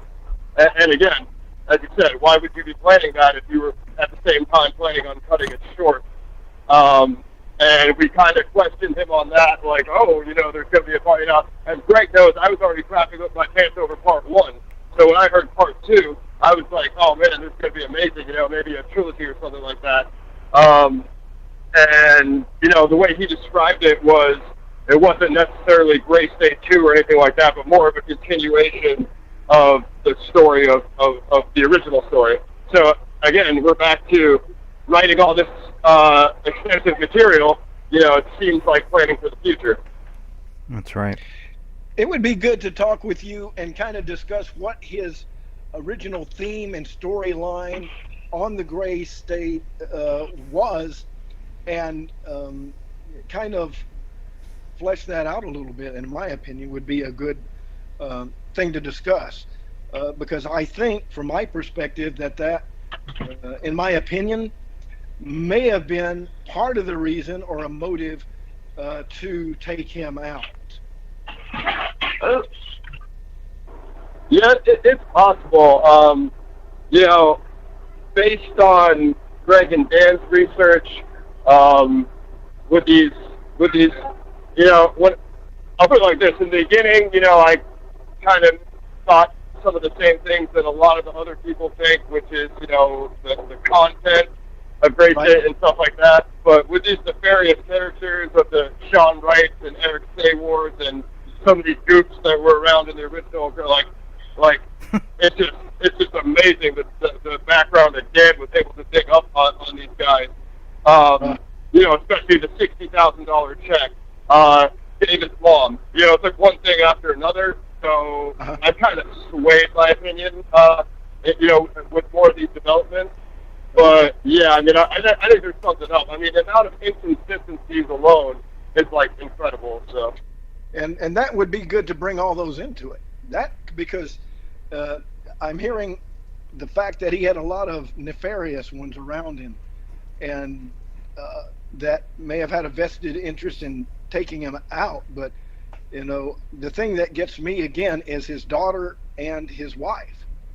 You know, right. How did they come into it that they needed to be or tortured and killed? It could be indicative that somebody wanted to take control from David.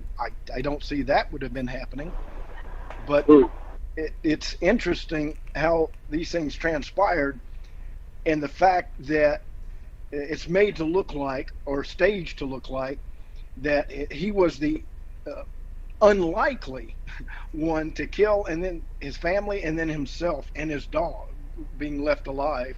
Why didn't he kill the dog too? It has some inconsistencies that just don't make sense. Well, they needed somebody to blame. Yeah. I was just gonna say, you know, I think we know the answer to that, right? Because the dog ate two human skulls and a young girl's arm, right? And I don't think there's any other case of that happening ever.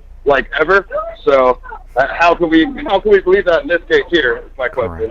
Correct. That's the Yeah, the strange dog thing. ate my homework. And they can eat anything at that point. Yeah. Maybe the dog Yeah. did it. Maybe the dog did it. There you go. I wouldn't be surprised if that's the conclusion Kenneth Maines came to. Out of Apple Valley, it might be the I'm not Case pointing closed. fingers. I'm not pointing fingers at any particular person. But one thing that I did want to mention that I find really interesting was his communications that he was having. You know, he went to an attorney, he had something drafted, he wanted them to sign it.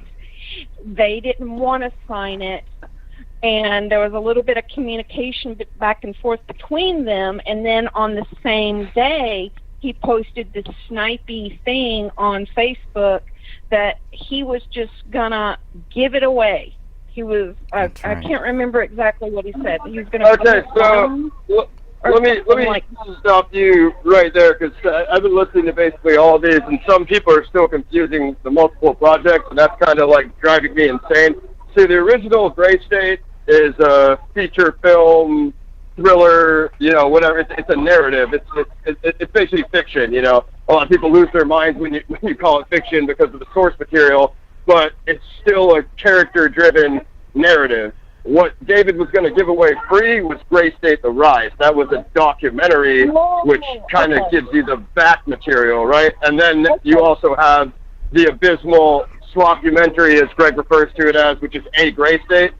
So that's where people are getting confused. It's 3 separate projects. Yeah, and I wasn't trying to like insinuate that he was not a nice person or anything like that. I was wondering, like, if there was bad blood between some people, that he was dealing with. Definitely. Is what I'm wondering about.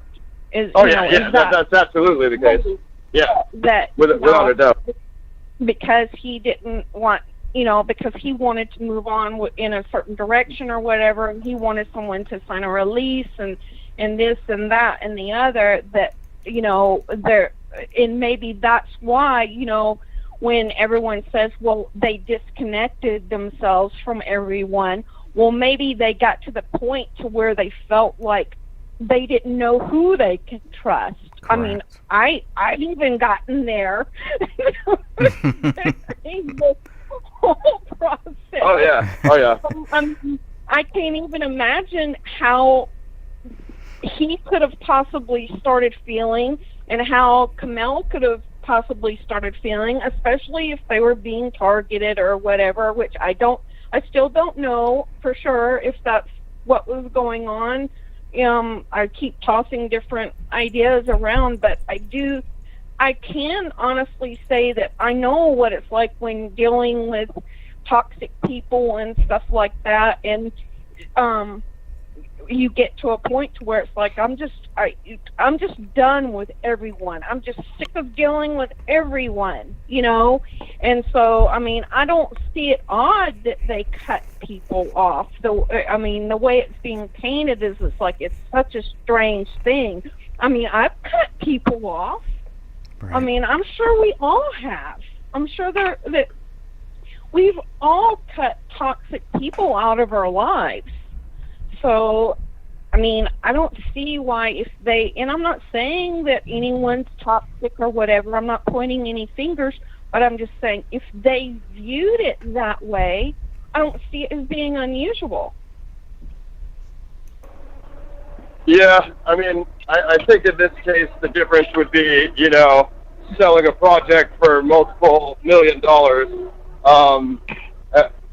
What was the original budget for the concept show? Do you know, Greg? I think it was like $5,000 or $10,000 or something, or less than that. So. Are you talking for the trailer? Yeah. Yeah, they made the trailer on $6,000. Boom. So there you go. You're talking about a crew of 10, 20 guys that made this concept trailer for $6,000. It went viral, 3 million views, more so, after David, and then that's the exact problem here. Now he's writing this script for possibly, 30 million or upwards of that if they, monetize and merchandise out the brand. You know what I mean? So that's where things are complicated. I agree. So they took David's death and monetized it, basically made money off of it. Yes, they did, and they still are. Where he would have been making money. Yep, you're right. Yeah, that's where you have the so-called documentary. But I mean, I think the whole thing. Go ahead. Because I don't think I've been able to find out from anyone else. Do you know if they're able, like, who has rights to all of it now? Who are they able to move forward with it? Who has the rights? I'm pretty sure Greg can tell you that. I mean, in limbo. Not us. It'll be in limbo for. It's David's dad, right? The last I heard was Dan Crowley Sr., but last I heard was he would not be moving it forward. I mean, in order for it to move it forward, I mean, it's even more complicated now. If he's the whatever you want to call it, owner of the trust or the owner of the brand, if he were to sell it off to Hollywood to get made, right, which is basically what happens in this situation, a studio buys the screenplay or the script, whatever, the treatment, whatever rough draft condition that it's in. I don't even think it's, finished. Maybe it's mostly finished.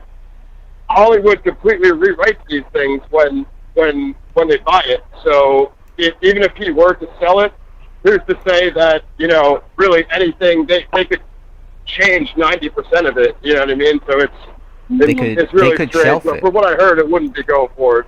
Yeah, they could totally shelf it and just say, you know what, we bought That it, too, thank that you, too. bye-bye. And that's it. They could combine it with another project. They could make it PG-13. Literally anything could happen. So. So that's why the And- sloppy memory was so important then, because they had to make money some way off of this, Right. because they And- couldn't make it go forward. So in order to make money, okay, we'll make a sloppymentary. Yeah, that's Dan how it Senior would and- seem, but he ultimately chose to release it free. So, I think there was some back and forth there as well. And Dan Senior and Danny August Mason, they filed paperwork to get David's screenplay, I believe, That's right. for the Gray State, but right now all that paperwork is in legal limbo. Yeah, Danny Mason tried pitching this to the same people that David was actually working with, and they said no. Right. Yep, correct. And, yeah, that's where you get the whole Gray State Universe, LLC. Mm-hmm. So the thing with Danny, I can somewhat understand where he would be coming from, because he helped conceptualize a lot of this material. He was the one that used to lecture on conspiracy theory. He supposedly taught a lot of this stuff to David. So he was, if there was a second in command that was helping developing it, would have been him. Right.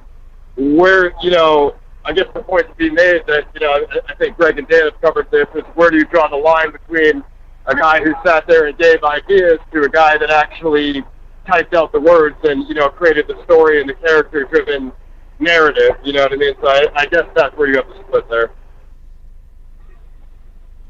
Yep. Which was David. That's right. Mm-hmm. Yeah. This was David's baby. Yep. So who's controlling it now? The guy Mason, you're saying, is controlling this? Well, David's Not father really. supposedly owns the project. But Mason is still working on it. He was, as far as we know, he was, but yeah, nothing ever materialized. That Greg posted that 2017 cover they did with Joe Biggs, that other random guy, and yeah, no, I mean, Danny moved down to Austin, so he's not even out there anymore. So yeah, no, it's there hasn't been much movement on it. Is that Gray State Universe Facebook still up, Greg? I know that was up for a while. I don't know if that's up. I think I was blocked from that, so I'm not really sure. They we had a little falling out. Yeah, I saw some of that. That was interesting. At least you got somewhat of a response from him, 'cause I couldn't even do that. Yeah. Well, So it's still in the works, kind of. I think it's Yeah, dead. I think it's so they tried to completely- I do think it's dead in the water right right. now. Yeah. Yeah, Okay, that's basically is. Danny tried to create an offshoot company, Gray State Universe, which was, kind of be a rebranding of the original material, and nothing ever materialized. I mean, who knows what he did with it, if he had a pre-existing rough draft of David's work, or if he tried to rework something himself, or if he tried to rewrite something himself altogether. There's basically no details on it.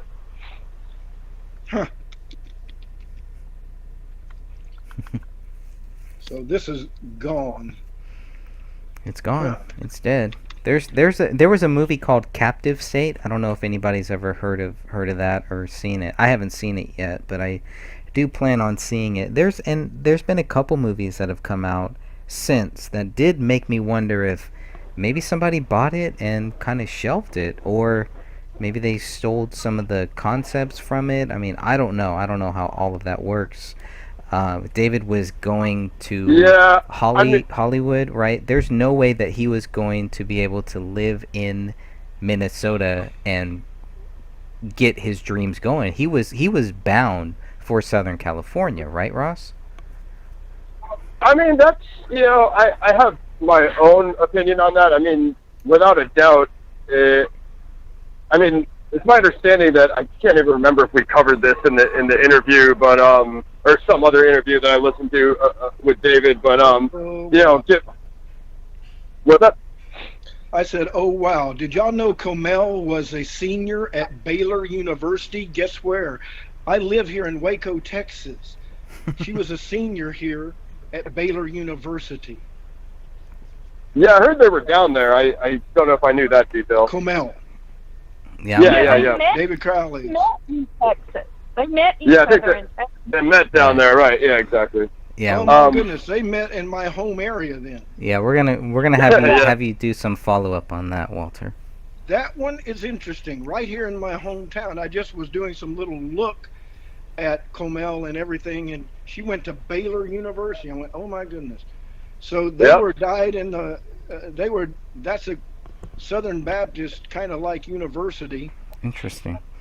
and deep they were deeply devoted Christians in that case.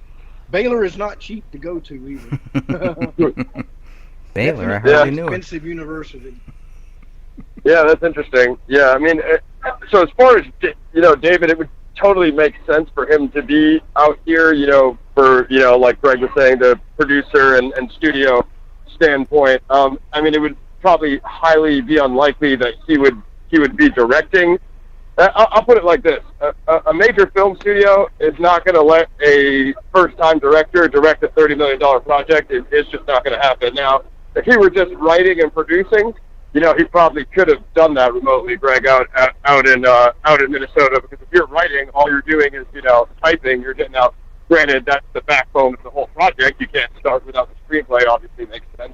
Right. But so theoretically, yeah, he could have done that from back home. But ideally, if you're going to be meeting with producers and all this stuff flying back and forth like as he was doing, it would make perfect sense for him to just relocate, especially if that's what he wanted to do, take Race Safe all the way and perhaps do other projects as well. Well, then, yeah, obviously you want to be out here, Right. So. As far as the captive state stuff, yeah, I think I did see that trailer. The other thing about it is this is, just making a concept trailer and some of the imagery that they showed, in the concept trailer, we've, as Greg said, we've seen similar projects to stuff like this. I mean, nobody owns any, none of that stuff is copyrighted unless you're literally using the name Gray State or the characters created in David's project. So, I mean, literally anybody could take the concept trailer and rework it to, a similar pre-apocalyptic, uprising, kind of downfall story, and no one has any claim to any of that source material. You know what I mean? So it's a gray area, too. Yeah. Pun intended.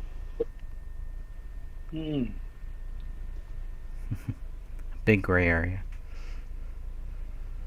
Greg, if I send those screenshots to you, will you get them to Ross in regards to the legal paperwork that his dad and Dan, and Danny August Mason filed Yes, to get the rights for the screenplay? definitely. Okay, thank you. Yeah, it's interesting. I see that he had 2.5 million views on the YouTube and 57,000 followers on Facebook.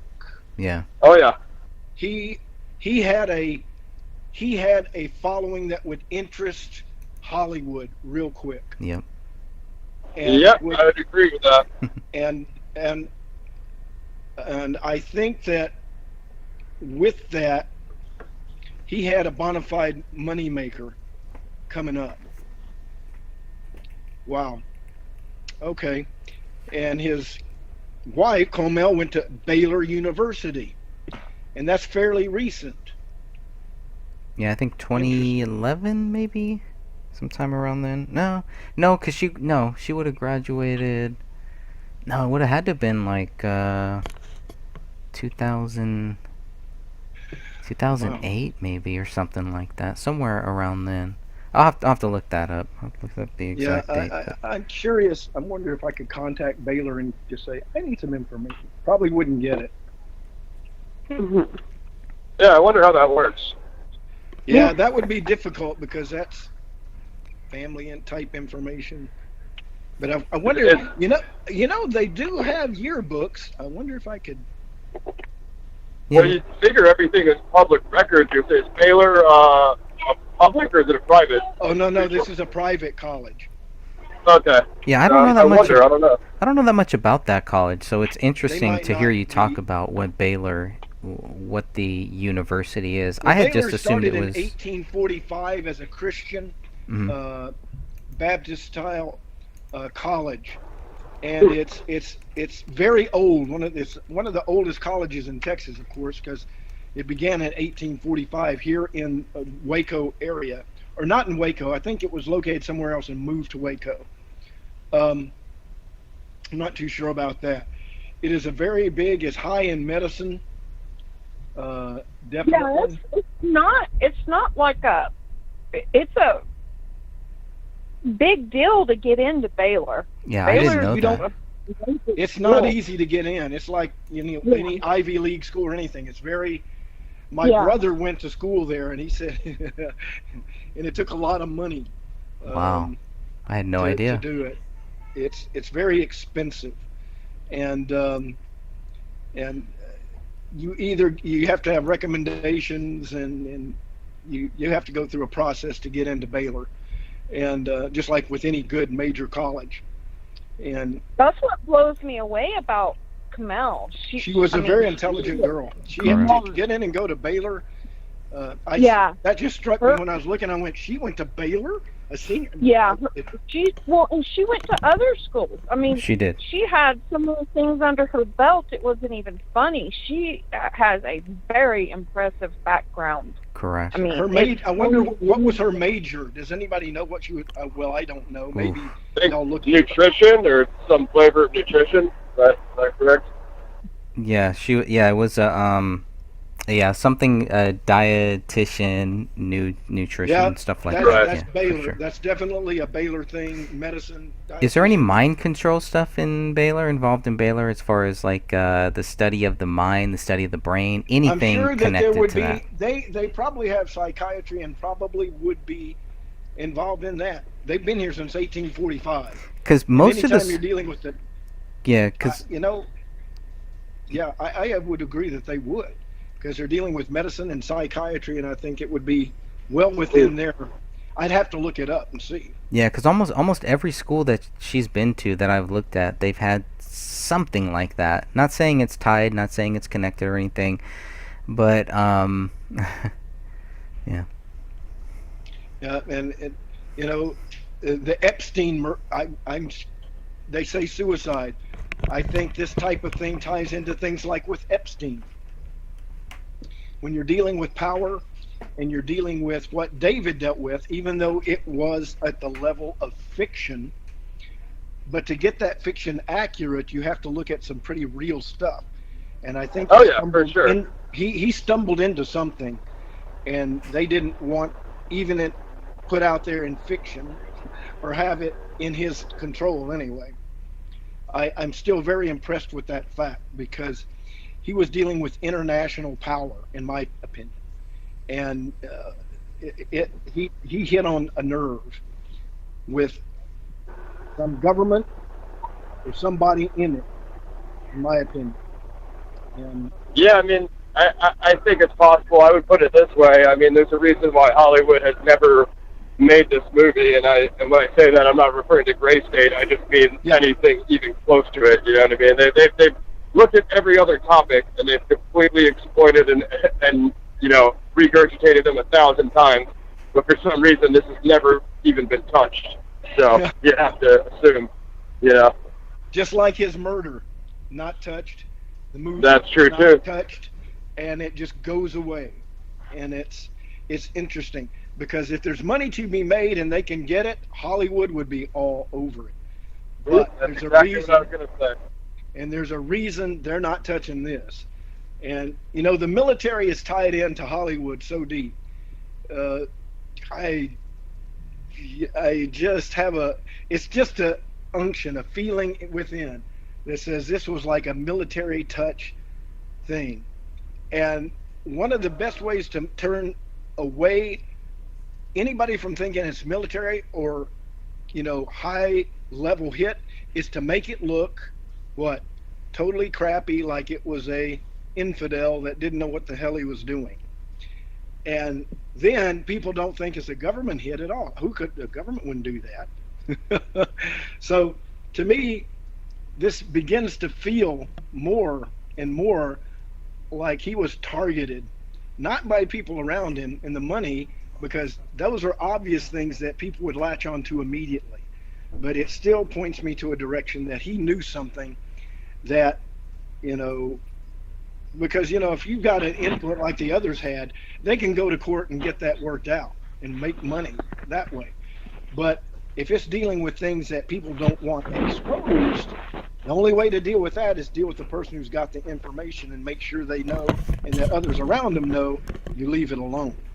And the effect on the police department and those that investigated it means there is a observation going on at a level that is above the state, in my opinion. Well, really is. How about this? How about using low-level assets that were close to him, you know, in case any of them goes down, they're the fall guys. And then, as you said, you have the higher level levels to it as far as, you know, the police investigation and further on. Exactly. That seems to make sense to me. That's what makes sense to me, because you don't put your high power guys doing that. If you're dealing with something, you want to use Occam's razor. You want to make it simple and believable. And Exactly. And this kind of works, and it throws in that element of confusion with how the murders were, what was missing, what was there, what wasn't, and the evidence there seems to be almost conflictory in a strange way, as I've looked at it. Meaning there's bullet holes all in the room, and they're all laid together in that one room, but it doesn't make sense as to how the bodies were, and the missing limbs and everything, which they couldn't find. They blamed the dog. And I'm going, yeah, this looks like a total slop job. But if you're a professional, and you want to make it look like it was handled by somebody that didn't know what they were doing to throw off the whole thing, that would be a perfect set. Make it look like somebody had no clue what they were doing. It was just a quick get it done and run, like it was just impromptu. They just decided to kill him, and ooh, there it is. Right. I mean, I think Dan's brought that up before, where, you know, as you said, if it's going to be a super clean, high-level, top-tier professional, why not have some expert Navy SEAL sniper snipe David in the head from 10 miles away, one clean shot, and it's over. You know what I mean? Completely random. No one sees where it came from. No evidence. No shell. No, really no weapon. Nothing. You know what I mean? If he's the target, or you know, even better, put something in his medicine or sideswipe him on the highway and have him crash his car. Oh yeah, he just lost control. You know, and there's a million other ways it could have been done as opposed to this abysmal crime scene. Yep, and it seems like it was making a statement. It was making a statement. They were saying something with this, and you know, they tried to bring the Muslim influence and all of this. And I'm going, right, sure. I don't see that, but I see it as somebody that's sending a message to others with it, because when it's just like cutting out the tongue of somebody. He was talking too much. Don't you do it? Yep. And so I see elements of that in this murder. And I'm going to just say it plain blank. This was a murder And I think they wanted to send a message to people who are involved in whatever David was involved in, that was bringing light to an area or bringing out things, even in a fictional state, that they did not want to be referenced even. Yeah, I agree. certainly seems so. And it frightens me in the fact that it happened in Apple Valley, and Kamel went to Baylor University. I thought, ooh, wow, that touches close to home. And So where was Kamel from, Greg? She was from Waco or down there in Texas, Houston, something like that, right? Well, she was born in a military base in Saudi Arabia, and then in a U.S. military base in Saudi Arabia, and then they moved to Pakistan, and then they moved to Texas. Yeah, and Fort Hood. they've lived in a couple different places in Texas. Fort Hood, I bet she lived in the Killeen area. Yeah, Mhm. it was In Yep. down there somewhere, yeah. Fort Hood is the biggest. He was in the Okay, Army. so He was in the Army, right? yes, he was in the army. Hmm. Okay, if he was in the Army, he was stationed at Fort Hood if he came to Texas, most likely. Which then would have put him close to Baylor University. That makes sense. And that would mean that if she was going there and he met her in this area, most likely, or obviously, she's going to college here, he may have been part of the Waco scene for a time.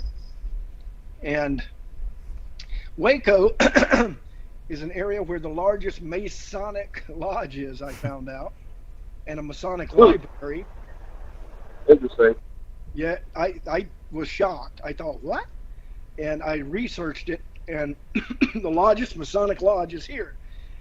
Largest means they have all the, that means if they bring in any Masons in, they can have a major Masonic gathering here in a very low-level town that doesn't bring any light on that area. Everybody respects, it's not your business, let it be done. And that's the way it is around here. And I was thoroughly amazed to hear that we had the largest, or one of the largest in the world, meaning in comparison to any of other lodges, even the ones where the main lodges come from in England, with the Queen being one of the head Masons, or is the head Mason, I mean, the Scottish Rite. So that means that this area in Texas is a major operational point tied to Bohemian Grove, and maybe even, which ties into the other smaller groups, whether you call it the Bilderbergers or the Odd Fellows Club, Masonics, Skull and Bones. I think they all work within the same operational mode, and they work on the agenda of each an aspect of control of the populace, and in various ways are in charge of that to some degree, and influence maybe more the direction they take in it.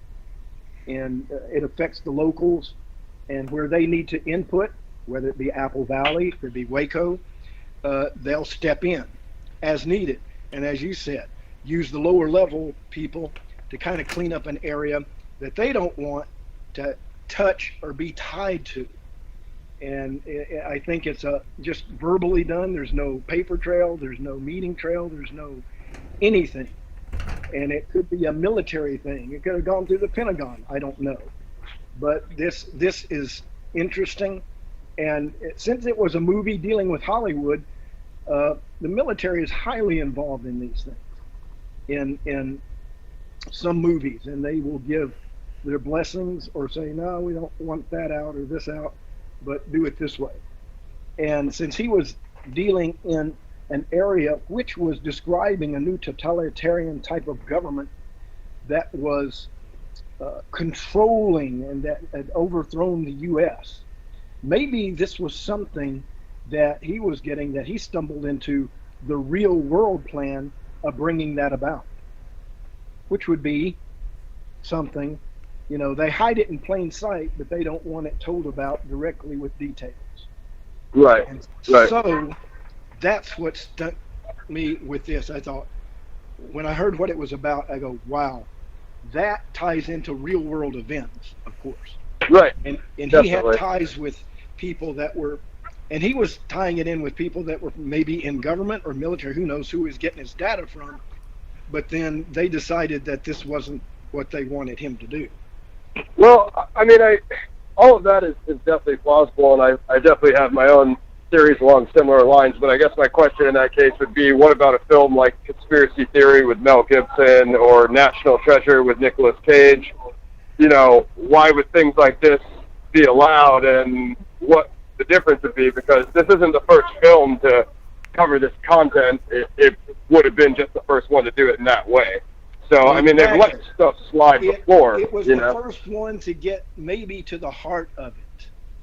Where the That could be others true. were around the fringes. This was saying where it's coming from and how it's going to evolve. And if More somebody- direct. Yeah, and if I was in control of things, I'd say, you know what? No. Let's not go down that road. Do it like Nicholas. Do it like this. But we don't want that because that's touching too close.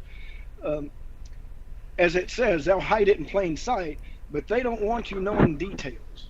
And the one thing that stands out is the way I looked at it. He was showing the United States getting overthrown, which is happening right now, as it started in 2008. And it's interesting that that was happening then, and that would have been about the time Comel was at Baylor, and where the conception maybe of this came about. I don't know. Back in that time, or maybe it was even before, maybe when he was in the military and had data that he picked up there. Because I heard captains, admirals, and people talk, and you go, wow, yeah, that would make a good movie. and I think he got into something that was over his head, and being from his Christian aspect, he said, oh, he would have more detail sometimes of how things are going and would look down the paths that could lead to some truth that would not be plausible for them to put out there, even if it were put in fictionary gray state movie, form. And he for him to be killed and his family was illustrating that something he had and that he knew and that he was putting into this that they thought was intolerable to them. Now, it does not say that there could not have been amongst his nefarious friends some jealousy or some desire for more control, but it doesn't make sense that they'd kill him, since if he would go on with it, they could actually sue. If they did have direct input, that would get them some monetary gain out of it, which probably that was what was involved. And when you're talking about millions of dollars, that could be motive for suing, but I don't see it being a motive for killing him when that's your cash cow, so to speak. Well, I'll tell you why I do, because, the only one that we know of that's on record of having direct input is Mason. So, all these other kind of, fringe guys that stood around and held lighting and microphones for recording, it'd be highly unlikely that they would have any claim.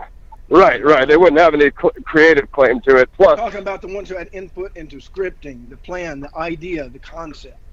And that might only be one or two people, just David and Danny. So, that when, what Greg and Dan are referring to when David was sending out the emails and redrafting things with the lawyer and the contracts and all this, getting everybody sign off, the only one I could see having a vested interest is Danny, because he helped conceptualize the story.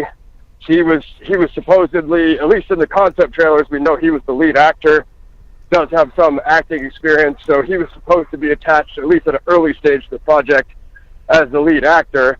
And from what we see in the emails, David at least was claiming that he would keep him on. Now, we don't know what would happen. Maybe that's what Danny's hesitation was. He signs off on his claim to the conceptual storyboard, and then once the he signs on the dotted line, it's over, and then David gets rid of him, and okay, what am I going to go use Danny Mason for when I can go get Keanu Reeves? You know what I mean? I mean that's where the whole game changes there. But these these other guys, Greg, what was the term you used for these compromised, we are changed guys? They were coadjutors or some sort of double agents. I forget the word that you used for these guys being compromised, but that was really a game changer for me, because you're talking about a bunch of guys that don't have any work history. You know, they live in these, you know, roommate situations with duffel bags like full of cash, and they have no work history. And then this guy's making YouTube videos yelling at Dan, talking about, you guys can't figure out what I do because you're not smart enough. I'm like, well, dude, I saw your rap songs, and I definitely know that wasn't your career. So, like, let's get it together here, bud. You know, so when you got a bunch of characters like this, you know what I mean? It really muddies the waters here. So when I was referring to these low-level guys, I mean, I'd be hesitant with the military angle, because, like, in my opinion, I think Hollywood has a higher infiltration by intelligence. I mean, we know right off the bat that CNN, the media, all these major, media assets are, like, you know, probably at least half, 50% or more intelligence assets. So you could assume the same for Hollywood, if not more. So I would say the intelligence, you know, like you guys were saying about Epstein and stuff, like, oh, you know, it gets to a certain level where they're going to, convict the case to him, and then it's like, oh, no, he's an intelligence asset. You can't do that, and it gets stopped right there in the tracks. So, you know, we're kind of seeing that kind of creep out more into the mainstream more and more now. So what I'm saying, if you have these other, you know, so-called, you know, we are change guys or whatever, pull a job off like this, and then 2 or 3 of them go down, it's whatever, because they're expendable. Like you said, it doesn't come back to a lodge or the military, or, you know what I mean? Like, I would have to assume that things are planned out enough that it's never, ever going to come back on, you know, people who would be making decisions, or even close, you know? Yeah, no trail. Just my 2 cents. Right. No contact, no trail. Because I was thinking along the same lines as you when I started out, but the more research these guys did, you know, it's Eric Sayward, Sean Wright, you know, just all these abysmal characters. It's like, oh my gosh, it's like, it was almost never ending at one point. Yeah, and the interesting thing is, that could be good distraction, because you want that type of environment to keep people away from the truth, is make it look like it obviously has to be another direction. That is a pro's way of doing it, because it makes it harder to really conceptualize that it could be something that, oh, well, it couldn't be that. Oh, look, this is just obvious. Anytime it's too obvious, you've got to be careful. Right, for sure. You know, they say causation. Muted. Yeah, so we have to look at it from my perspective. I look at it from a broad view, like, what are the implications? Who gains the most out of this, and why? And what is the reason they're gaining it? Why would they want to kill? Who has the most to gain from him being dead versus his living? Those that are making money and could make money or could sue him would better off be served by him being alive, because you can't sue a dead man. And you can't control the project, and you don't get anything there. You may try, but it's not going to result in anything good for you. But if you see something that's there that's going to be causing, because under quote-unquote national security, legally, it could be done, and if it did come back to somebody, they could go take it to the court, and the court goes, and they go, no, it was this, it was a professional, it was a hit, because, and in the subject, and you never hear anything else. And you don't get any public report, and you definitely will not get any media import from it. And I'm noticing that with this. Same thing. And that's why when I see a $60,000 check that was possibly a forged signature, that, you know, Dan Sr. was out of the country in Germany, and the cops didn't even look into it. Wow. You know, it starts getting extremely strange. Like, once Greg and Dan started pointing out stuff like this, I'm like, you got to be kidding me. This is ridiculous. You know what I mean? So it's definitely some strange stuff going on with the case. But they say every rabbit hole ends up at the final den. For sure. I mean, hey, one thing Unmuted. you guys can help me out with this that was posted in the group recently was this dog owner that was eaten by these 8 dogs or whatever. I know it's just like a random article someone posted, but like, Yeah. I know it's, however many dogs, 8 or 10 dogs or whatever, but did anyone verify in that case if they ate the guy's skull? Because I'm wondering, even if 10 dogs can't do it, there's no way one can, right? So. Well, to eat a skull, man, you have to. Yeah, that's pretty hard to break down a skull. I mean, to That's eat what I'm the skull- thinking. And I'm talking about bones and all, teeth, jaw. That would be. Generally, they're not interested in the skull. They're interested in the flesh. Sophia might Wild have something animals on that. won't even touch the skull. If you look into the missing 411, most of the people who are found, like their bodies are found, all they find is the skull. They don't find the other extremities. So wild animals won't even touch it. Why would this dog touch it?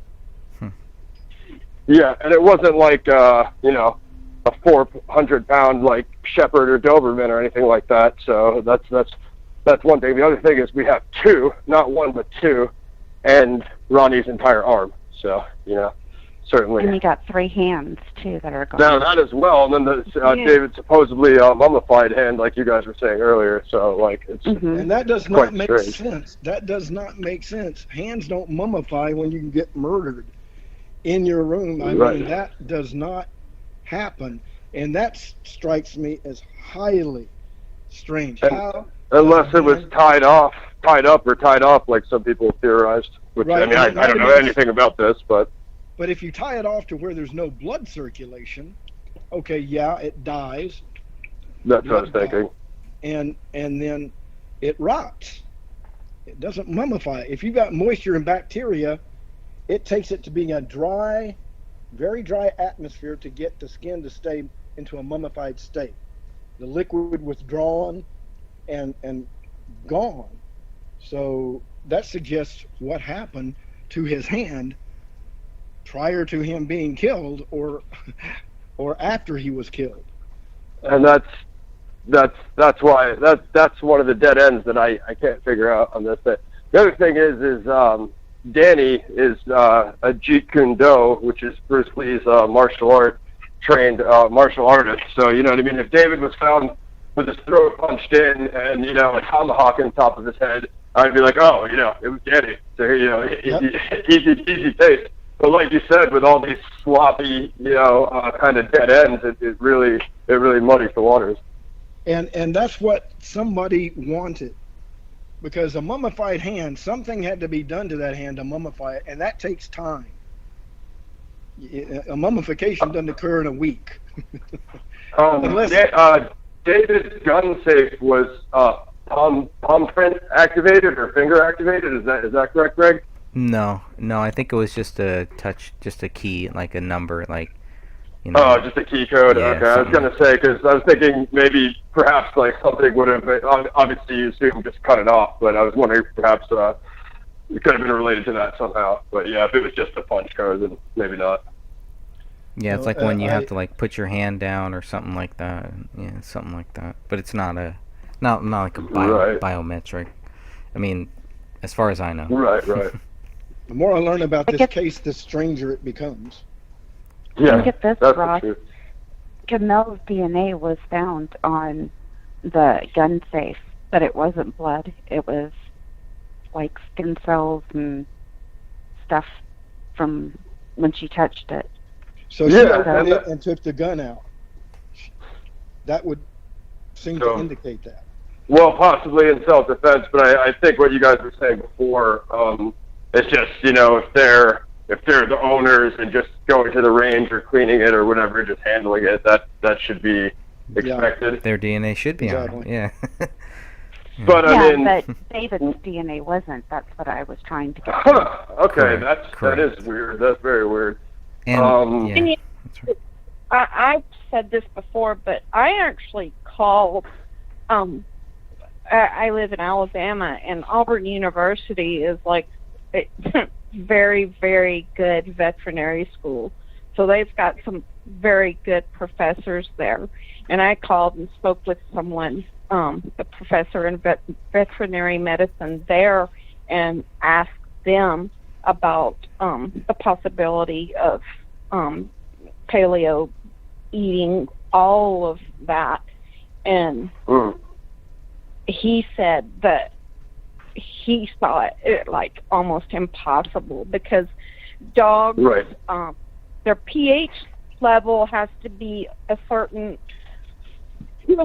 level in order for the acid in their stomach to be acidic enough for them to digest it. Otherwise, they're going to get an intestinal blockage, or they're going to be pooping out basically blocks of chalk.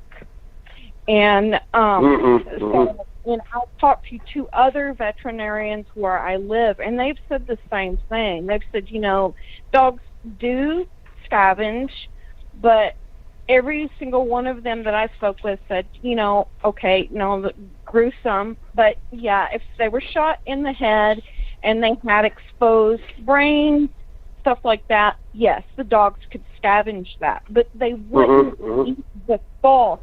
They would continue on to like soft parts of the body, like they would usually canines go for the belly, is what I've been told. They go for the belly, you know, they go for soft spots. So the fact that none of that was disturbed on them is kind of perplexing to me, but very perplexing to me.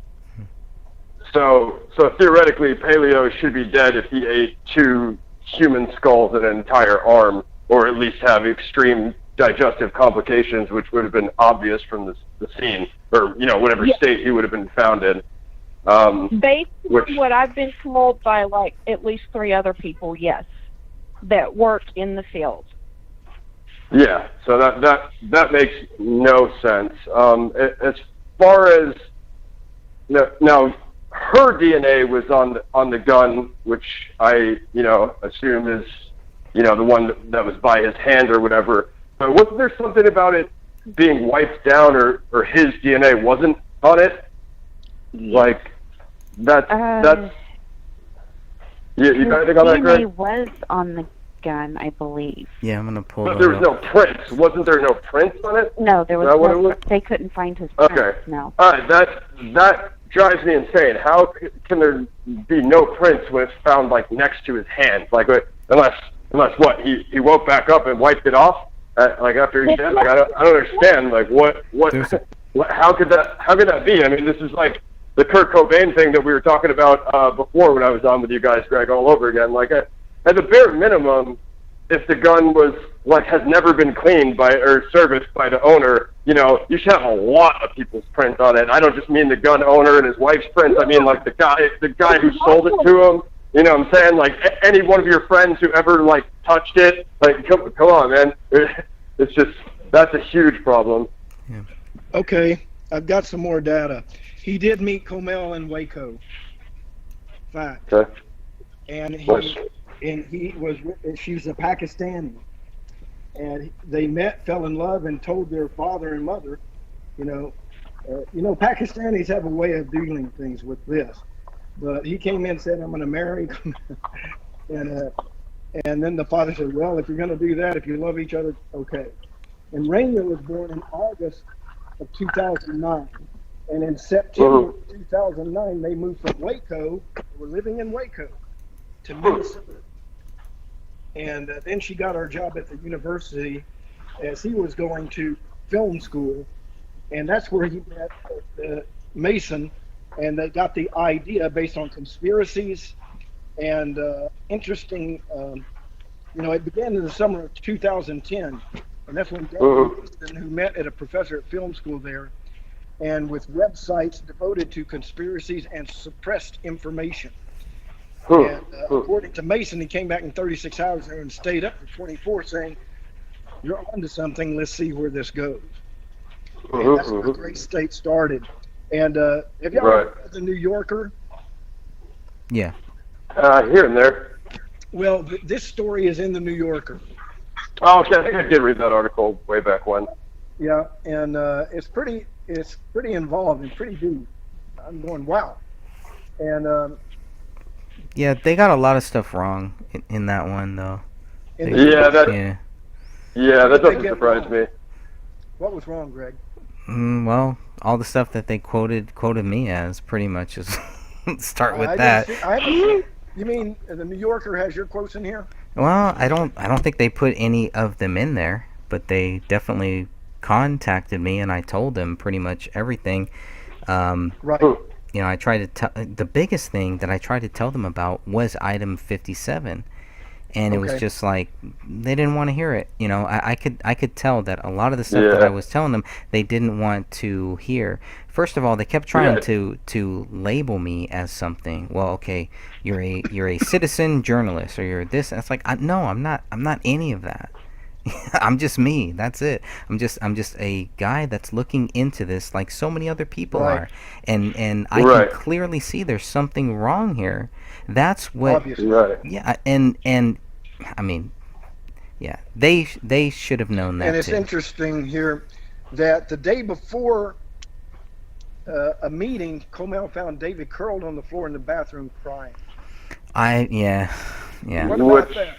Mm, Is yeah. that the film meeting or what? No, Yeah, no. It says, yeah. It says the day before the meeting, and there was a meeting. Let's see. Arranged to meet Mike again in Los Angeles. Right. Yeah. This was about the project, and she says the day before the meeting, Comel found David curled on the floor in the bathroom, crying. Mhm. And Mike regarded him. She was saying that he was worried that Mike would regard him as a fraud. I go, what? And Gray State was the most promising project, and it says we left. Mike Baggio told we left the meeting thinking we have to deal with this guy, which is interesting statement. Interesting. Yeah, I mean that sounds pretty normal for an amateur filmmaker on their first, studio meeting. It's a freak I think. out for the day before. The meeting Yeah, was- exactly. Yeah, a big guy, and you're going, oh crap, he might think I'm a fraud. I don't know why he would have thought that. Yeah. And it says he wrote Gray State in September, and he wrote straight for 31 hours.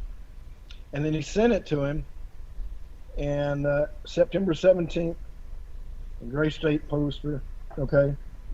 And he was unsettled that they didn't respond immediately. Interesting. Hey, Greg, didn't because I don't want to misquote anyone. I think I was reading. I'm not sure who. I don't know if it was you that had the conversation with Sidra or someone else, but she had said that when she was staying with them, that she was sleeping with Rania and Rania woke up freaked out, and that she and Rania both saw like some kind of Presence. silhouette or specter or whatever, and freaked out, and that when Sidra went into Kamel and David's room, that David was on the floor praying, Yes. on his knees praying. And that hasn't gone anywhere. That was supposed to be in Eric Nelson's film. All of that was. See, that aspect of it. I thought there was a brief reference. Wasn't there some sort of brief reference about something in the basement? It's been a while since I've seen the film now, but I thought there was some. Red rum aspects to it, but then they dismissed it. They Yeah. they dismissed it like, like. Oh, it was they all- Comel. There was a Comel quote of her saying that she saw something, or thought she saw something, right? Yeah, Something like that. Yeah. Yeah. He was in there in the bedroom, and I don't know, Greg, was this when they were in the new house at this point, right? When she said that she heard this thing say, "Did you like the song?" Yes. And and Oh, the voice. That's what it was. The voice. Then Yeah. they felt, yeah, and then they felt something, Yeah.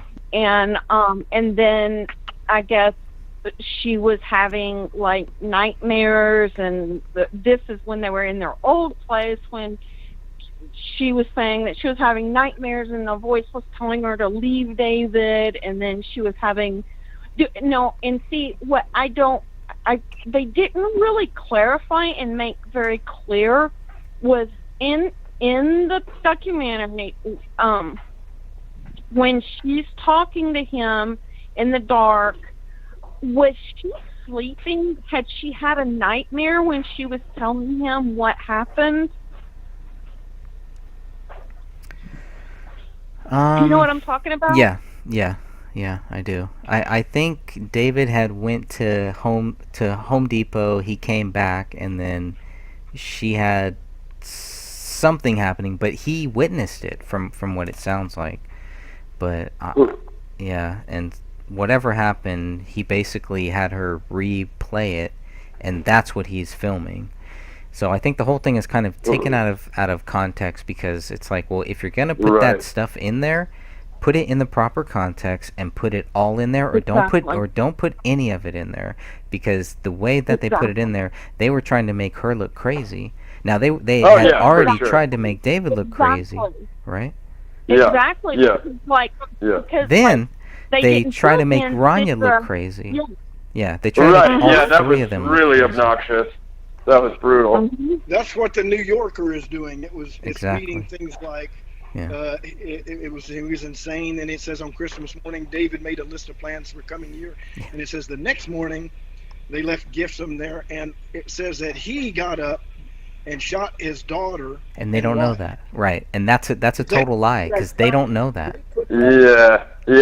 They put it out as strict fact. Correct. Following the script. Correct. Well, as Greg and Dan said, when all this stuff kind of came off, it was almost like a concerted effort, like almost an intelligence plan of attack. You know what I mean? With these specific articles, and then when A Gray State came out, you had these. You remember those film reviews, Greg, and they all seemed like a copy and paste of. It was like it all came from the same, carbon talking copy. Points. You know what I mean? It was like the talking points and everything. It was all followed that one narrative, and it was like, they were 100%, reviews, and it's like I don't think anyone who watched that gave it a 100%. You know what I mean? So it was like, and it was like several of them. You know what I mean? So like, not to say that couldn't happen, but it was more the talking points, like Greg said. Like it was all from this same script. You know what I mean? It was like, as the boys said before, it was like, if you thought anything else other than what was being fed to you through these articles and documentaries, you didn't have the story right. That's right. Who is this? Go ahead. No, I was just saying, what they found with the keyboard and the computer, and with the 53 Despairing themed songs put to run continuously, you said. And in the office was an open notebook with dried blood in the margins. David had written, "Open the rise, most recently, and submit to Allah now." I'm going, wow, that sounds totally, and the blood on the couch and blood on the wall, Allahu Akbar, which means God is. The ripped out Quran pages, etc. And this sounds totally staged. Goodness. Yeah, it sounds like what a bunch of amateur idiots would do trying to frame suicide. Let's make it obvious it was suicide. And what one who was not knowing how the hell to do it would do it. Let's have a computer with 53 sad songs, and sounds like a movie script. Yeah, right, exactly. That sounds more like the movie part than anything that happened. Yeah. Exactly. And how do we know that playlist that he had didn't have something to do with what he was working on? That maybe that was called Ascend. Maybe Ascend was a part of the script, and this was the type of music that he wanted to go along with that. Or just his writing music, right? Yeah. We have could have been. Yeah. I mean, one thing that's probably like one of my biggest issues is it was a 40 caliber pistol. Is that correct? So, Yeah. like, Yeah. how on earth, given how close those houses look together in the pictures, I don't know anything about Apple Valley or Minnesota or any of that stuff, but just theorizing on a suburban neighborhood, how on earth nobody heard the gunshots? And then, you have like this mummified hand and all that stuff. It really leads me to the conclusion is maybe it did happen, elsewhere, and then they were brought there to the living room and stage, or at the very least, like the basement or something like that, because a 40 caliber pistol is extremely loud. So Yep. I don't know. Even late at night, I don't know. I can't really come up with any scenario where people don't hear that, or they do and they think it's fireworks or something. You know what I Or mean? But fire from a car or some strange thing like that. right, yeah, motorcycles, yeah. But I mean, I feel. And how many shots was it, Greg? Like 5, 6 more? Yeah, total I think we're 6. 3 Honestly, were, 3 2 were or 3 should be a lot. from Well- Right. neighbor, but they discounted it. Well, Yeah. I mean, they only Yeah, that's- left with 4 bullets on that first day, and then they had to come back and get the Well, 5th, and come back and get the I, 6th. Right. I see that But they're they slanted left here. The with- alt-right conspiracy theorists think the government killed the aspiring libertarian filmmaker David Crowley. Yeah, oh yeah, Truth is yeah. I remember that one. The truth That's is a classic. I wonder. Right. New Yorker. The truth is far stranger. It's just no one's gotten to it yet. That's right. So. It's like they But, got it. Right. It's like they've got it all down. We know what happened. Pretty much. Oh yeah, That's yeah, how they write it. yeah. The New Yorker guy who's like a million miles away. Yeah, I'm gonna take his opinion. Yeah, Alex. What was it? Let me. Alec Wilkinson. Yep. Is he the one? That Yeah, I know. Is he the one that talked to you, Greg? Yes. Yeah. I figured. Yeah, I mean, he Okay. seemed like a very nice guy. I think I was on speakerphone. I think he said Mhm. that it was so that he could type whatever while I was talking to Yep. him. But I mean, I didn't tell him anything different than I wouldn't tell anybody else. Then he had He his. used to be his- a policeman. Did he really? I Oh, did not know no. that. I did Oh, not man. know that. Dude, I so far have not agreed with one person that is ex-police enforcement. So. Hey, you know what? It's gonna be I've difficult. talked to many Alec cops Wilkinson that they worked as a policeman in Wellfleet, Massachusetts. I didn't know that. Oh Wow. man, that's my neck of the woods, man. Jeez, wow, that's rough.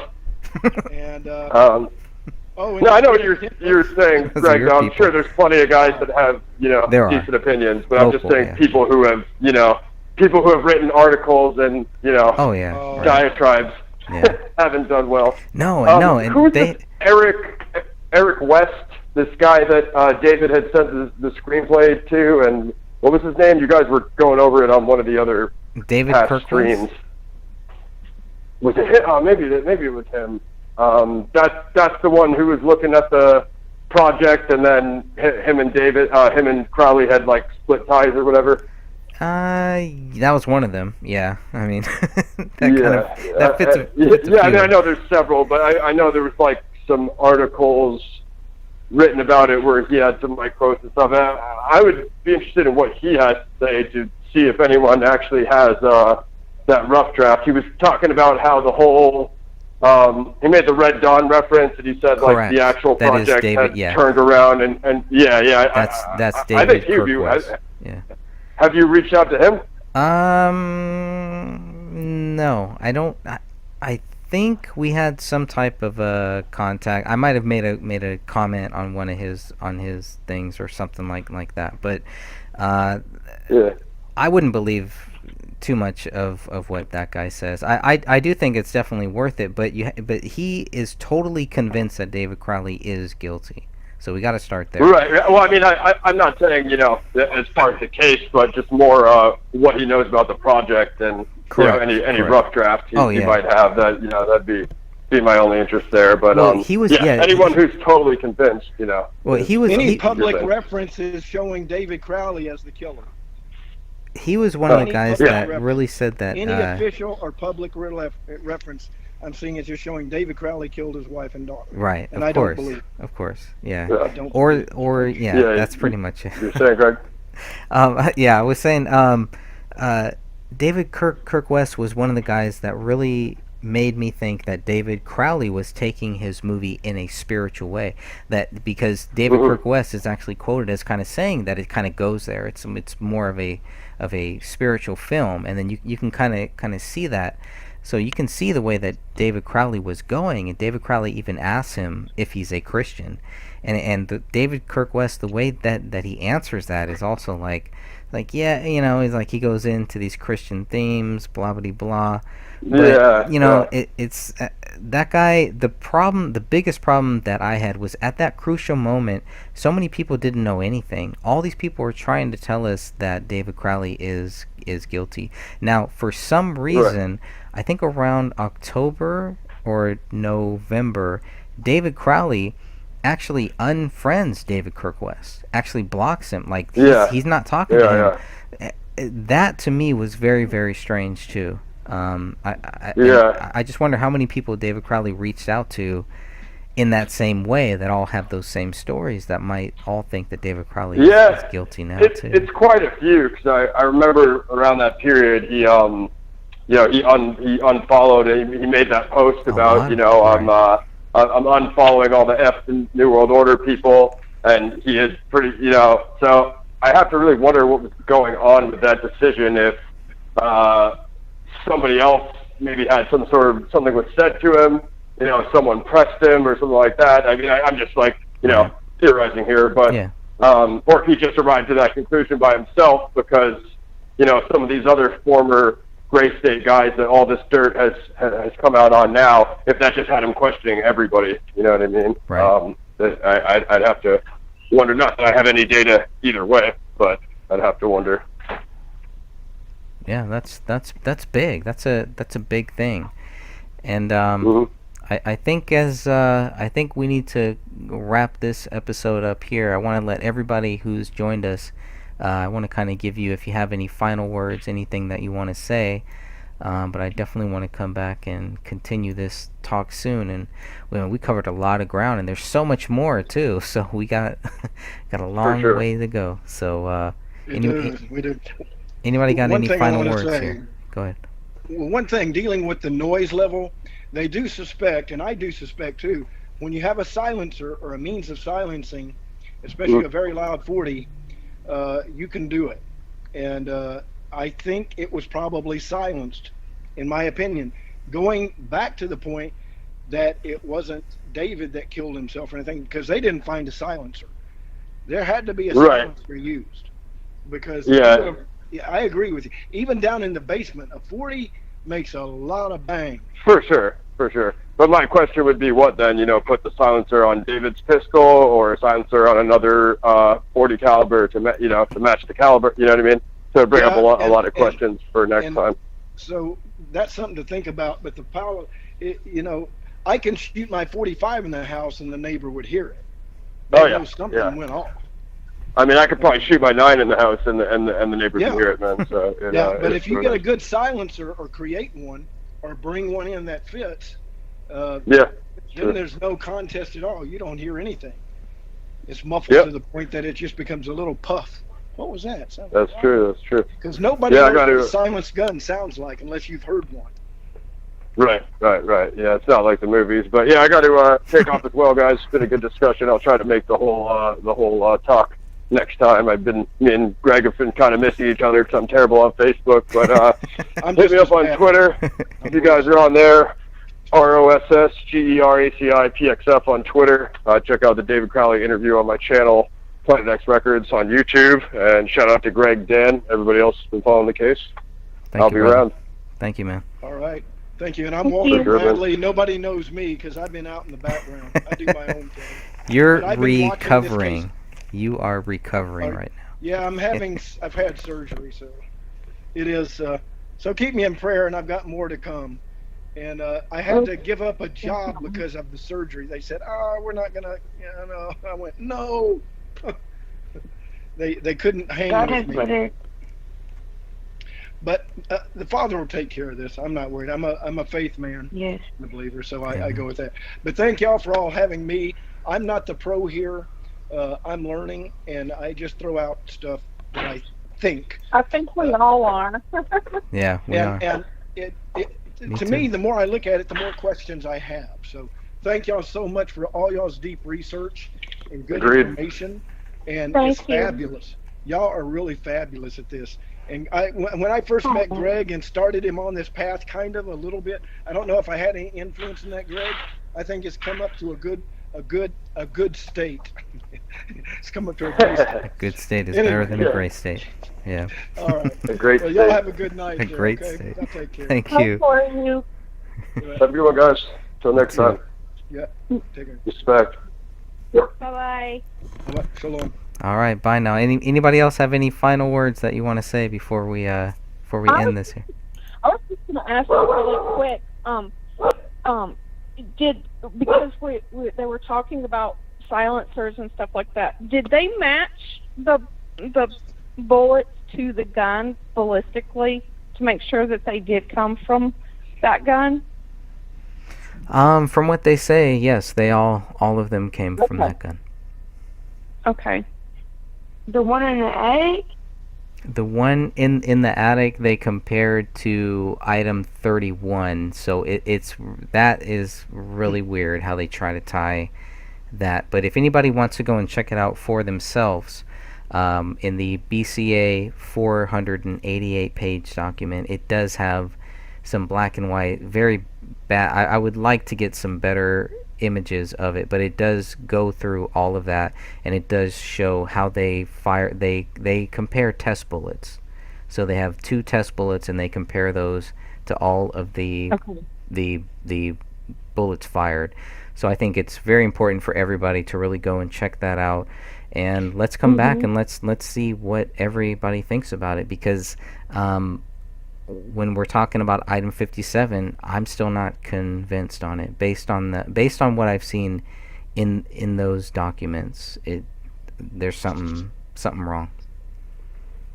Well, I want to get that 488 pages and start reading it like a book. I'm going to send it to you right now.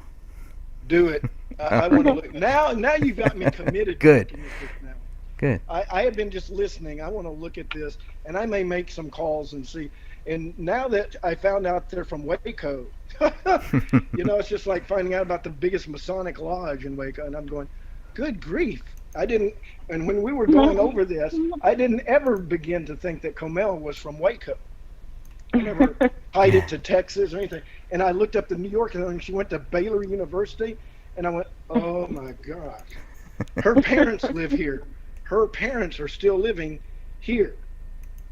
Yeah. And that means that I could actually, I don't know if they'd want to talk to me, but You She never know. has a friend that Greg interviewed. I me can't that- remember her name, send me but that name, Greg, Greg interviewed her. because what I will do is I will go around them and become friends, without bringing up. I'll just No, you don't want to do that. You always want to be honest about it and just Oh yeah. I know. yeah, I just know. try to if you're gonna reach out to them, let them know Oh, exactly. I would, and I would be honest. I know you would be. You're laughing. You couldn't help but be honest. I know. You know me, Greg. Yeah, I know you way too well. Yeah. It's a tempting thought, though.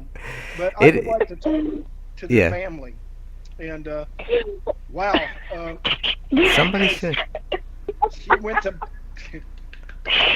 I got some response with that. Yeah, you did. You got a good response with that. Get to know them real good.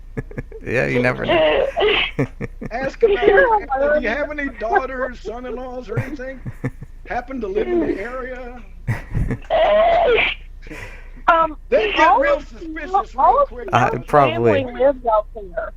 Yeah, they do. Camel's sister lives out there, but I don't think they would be open to talking. But You never know. But I don't think so either. Well, just pray on it, But, and if I it's could meant run, to probably be. talk to Alex Jones down in Austin faster than I could get. Yeah, well, you'd have to find Yeah. him first. I know he's kind of fallen off the map Yeah. here recently. But anyway, All right, my Again- friends. thank y'all. Thank you. Anybody else have any final words here before we check out? Yes, I have one question. You said that you had a link that you couldn't send through YouTube, but you'd send it to the group, and I'm confused. But I want to know where I can find that video. Yeah, Of that so one guy who talked to David before he died. right. It's on the group page right now. It's Yeah. it's up. I looked. It's on the page on the Justice for David Crowley and Family page. Yeah, and The then group. what I'll do too is once I stop this video, I'll put it in the comments, or I'll put it in the description, and then that way Send you me a can link just if you could, or I'll get yeah. it there too. Yeah, for sure, and then you Awesome. can Okay. just link it there. Good. Alrighty. All right, y'all have a good night. You Take care. too. Thank For you so you. much. Appreciate y'all's work. See ya. All right, good peeps. Unless we got anything else, I'm shutting this down. Y'all have a good night. God bless, and I'm God bless. outie. Bye. Okay, y'all all have a good night. All right, you too. Oh yeah, save this stream so I can listen to it again. I will. That'd be nice. Alrighty. Thank All right, you. bye bye. Until next time. Thanks Okay, everybody bye. for joining us on the Gray Stage live stream number 4. Today is 8/13/2019, and hopefully we'll come back within another couple days, and we will continue this conversation. We brought up a lot of stuff that we need to follow up on, so I'm looking forward to the next stream. See y'all then. Amen, and God bless you all.